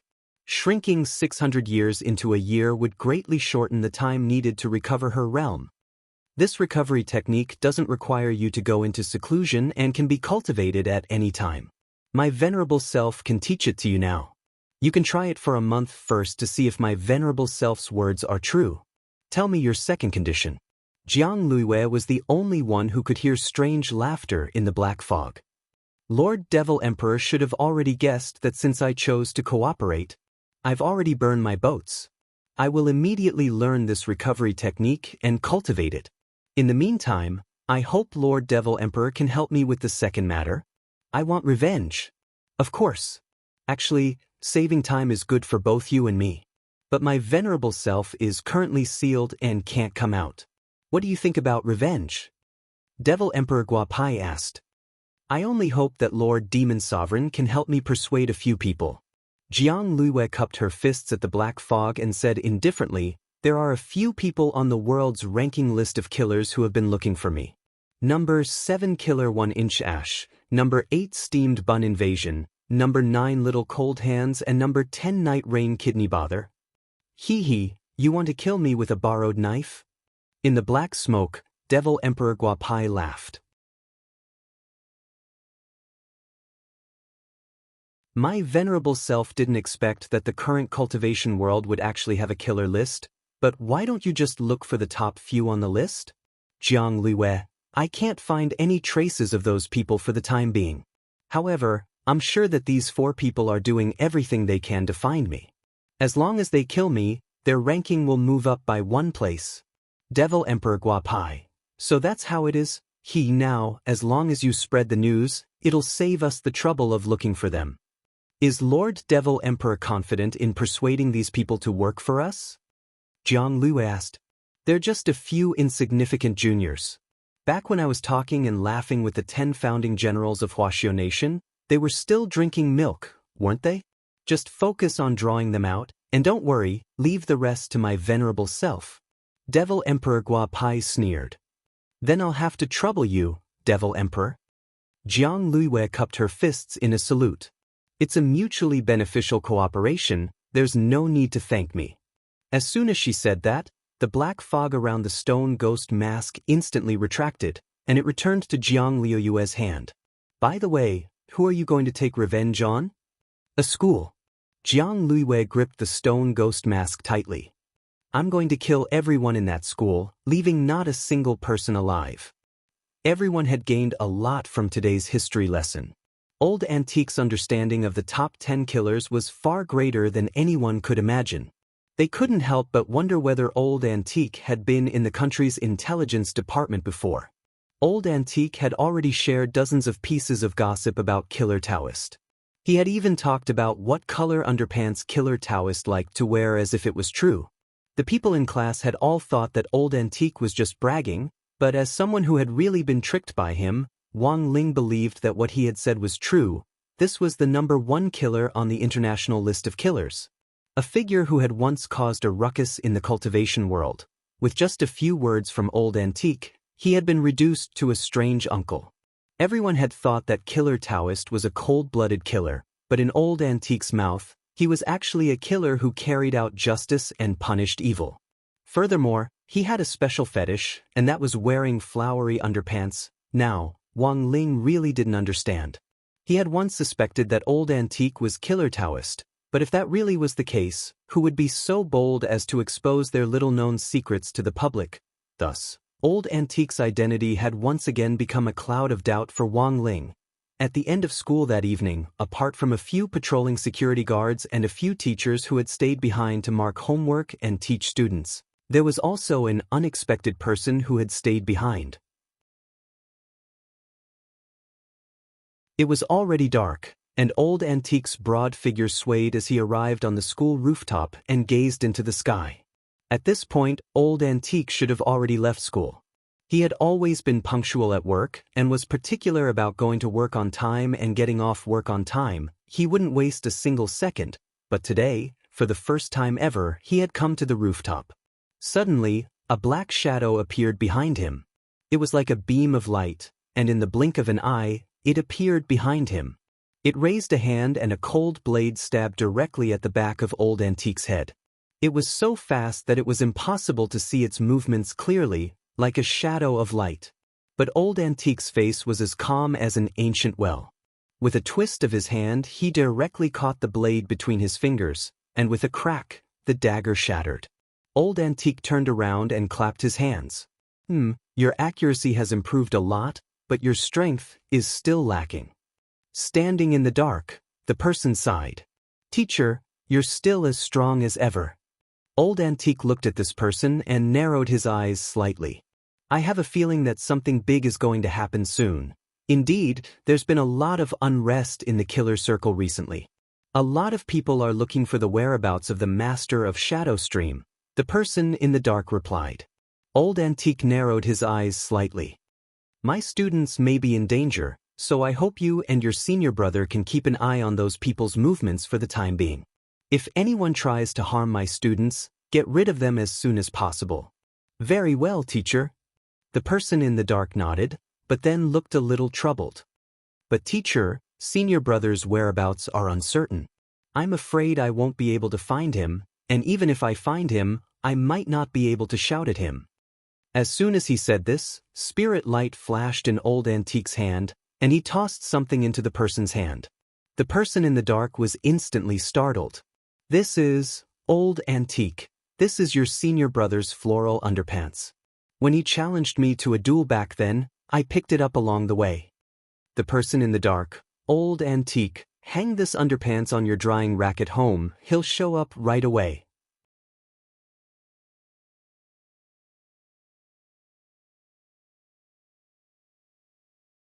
Chapter 184. On June 9th, Song Qing-shu, who was officially working as a steward in grenade-throwing Senior Immortal's villa, discovered that the hawthorn seed had already sprouted. Although it was just a sapling, once it was nurtured in this spirit soil, the hawthorn tree would start to grow 10 times or even dozens of times faster. Grenade-throwing Senior Immortal had created his own spirit soil, which could provide spirit plants with 100 times more nutrition than the soil in the outside world, thus speeding up their growth. This was spirit soil that could even revive a cooked broccoli, let alone a mere hawthorn tree. Grenade-throwing Senior Immortal had always felt that his spirit soil was the most representative of all his research. It was also the crucial step that would become the father of hybrid spirit plants in the cultivation world in the future. No one knew what would happen to the hawthorn tree after it grew up, or whether the girl who had played in the mud with Boss Tan back then would fulfill her promise. But whoever started the trouble had to end it. Looking at the clues they had so far, this girl was the only breakthrough. Of course, even grenade-throwing Senior Immortal couldn't have imagined it.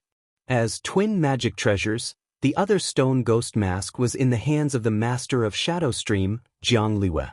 In fact, the problem they were facing now was even more complicated. It was no longer as simple as sealing the stone ghost mask, because the leader of the Guapai army back then, Devil Emperor Guapai, had already reached an agreement with Jiang Liwe to return to the world. In the last 2 days, Wang Ling had noticed that an image kept flickering in his mind. It was very brief, and even he could only get a rough idea of it. In the image, the man was sitting in a pool of blood against a wall, his white clothes stained with blood. His head was lowered and his eyelids were drooping as he gasped for breath. This was the foresight ability of the heavenly eye, which was more direct than a simple twitching eyelid warning. They were both early warnings, but the difference was that the eyelid warning was aimed at Wang Ling and foretold that something in the future would affect him, while the heavenly eye's foresight was aimed at the people around Wang Ling. The foresight image of the heavenly eye would usually flicker 1 to 3 times, and the image would become clearer and clearer. Currently, the image had flickered twice, and Wang Ling could clearly see the scene behind the man and the blood all over the ground. However, he would probably have to wait until the next time to see the man's face clearly. In the bedroom, a breeze blew through Wang Ling's hair. He raised his eyes slightly to look at the skylight, feeling a little uneasy. Actually, at that moment, Wang Ling already had an idea. On the other side, after Jiang Liwe and Devil Emperor Guapai had reached an agreement, they officially started their cohabitation life with the convenience store they had used for seclusion as their main base of operations. After a night of teaching, Jiang Liwe had already more or less mastered the restoration technique. When the recovery spell was activated, Jiang Liwe could clearly sense a torrent that originated from outside the universe. After a detailed understanding, Jiang Liwe understood that this was a spell that directly absorbed the source of spirit energy from beyond the heavens to speed up the recovery of a wounded realm. It was also a forbidden spell, and its drawback was that it would shorten one's lifespan. A year of lifespan in exchange for a year of cultivation. Jiang Liwe couldn't help laughing at herself in her heart. Although this was a forbidden technique, it unexpectedly had the law of conservation of cultivation energy in it. A soul formation cultivator's lifespan was 2,000 years, but if she used the recovery technique to restore her cultivation base, she would lose 600 years of her lifespan. But Jiang Liwe was well aware that she had no other choice. After running the recovery spell's basic Heart Sutra for 2 days in a row, Jiang Liwe felt that she could use it even more smoothly than before. Next to her, Devil Emperor Guapai used Jiang Liuyue's wristwatch to look up information. It had taken Jiang Liuyue a long time to teach him how to use the wristwatch. Old people were usually slower to absorb new things. Because he was trapped in the stone ghost mask and couldn't turn pages, all Devil Emperor Guapai could do at the moment was release a cloud of black fog to speak. Thus, the wristwatch's built-in voice control function was very useful at this time. Through continuous voice inquiries, Devil Emperor Guapai was also able to learn about Huaxiao Nation's current development situation. Nowadays, even immortal swords have to be licensed, and there's even a limit on odd and even numbers? When my venerable self returns to the world and dominates the world, I'll immediately get rid of this lousy rule. Ah, this four-wheeled machine is pretty cool.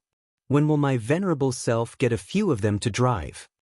Jiang Liuyue was already starting to get used to this series of exclamations.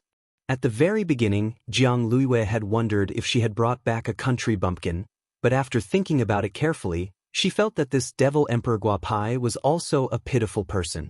After all, this old devil had been trapped for 1,000 years, and this was his first time coming into contact with advanced technology in the human world. While Jiang Liuyue was sighing in her heart, there was suddenly a knock on the door of the convenience store, and an unfamiliar man's voice came from the doorway. "Hello. Is anyone here? Your takeout is here." "Takeout?" Jiang Liuyue had a suspicious expression on her face.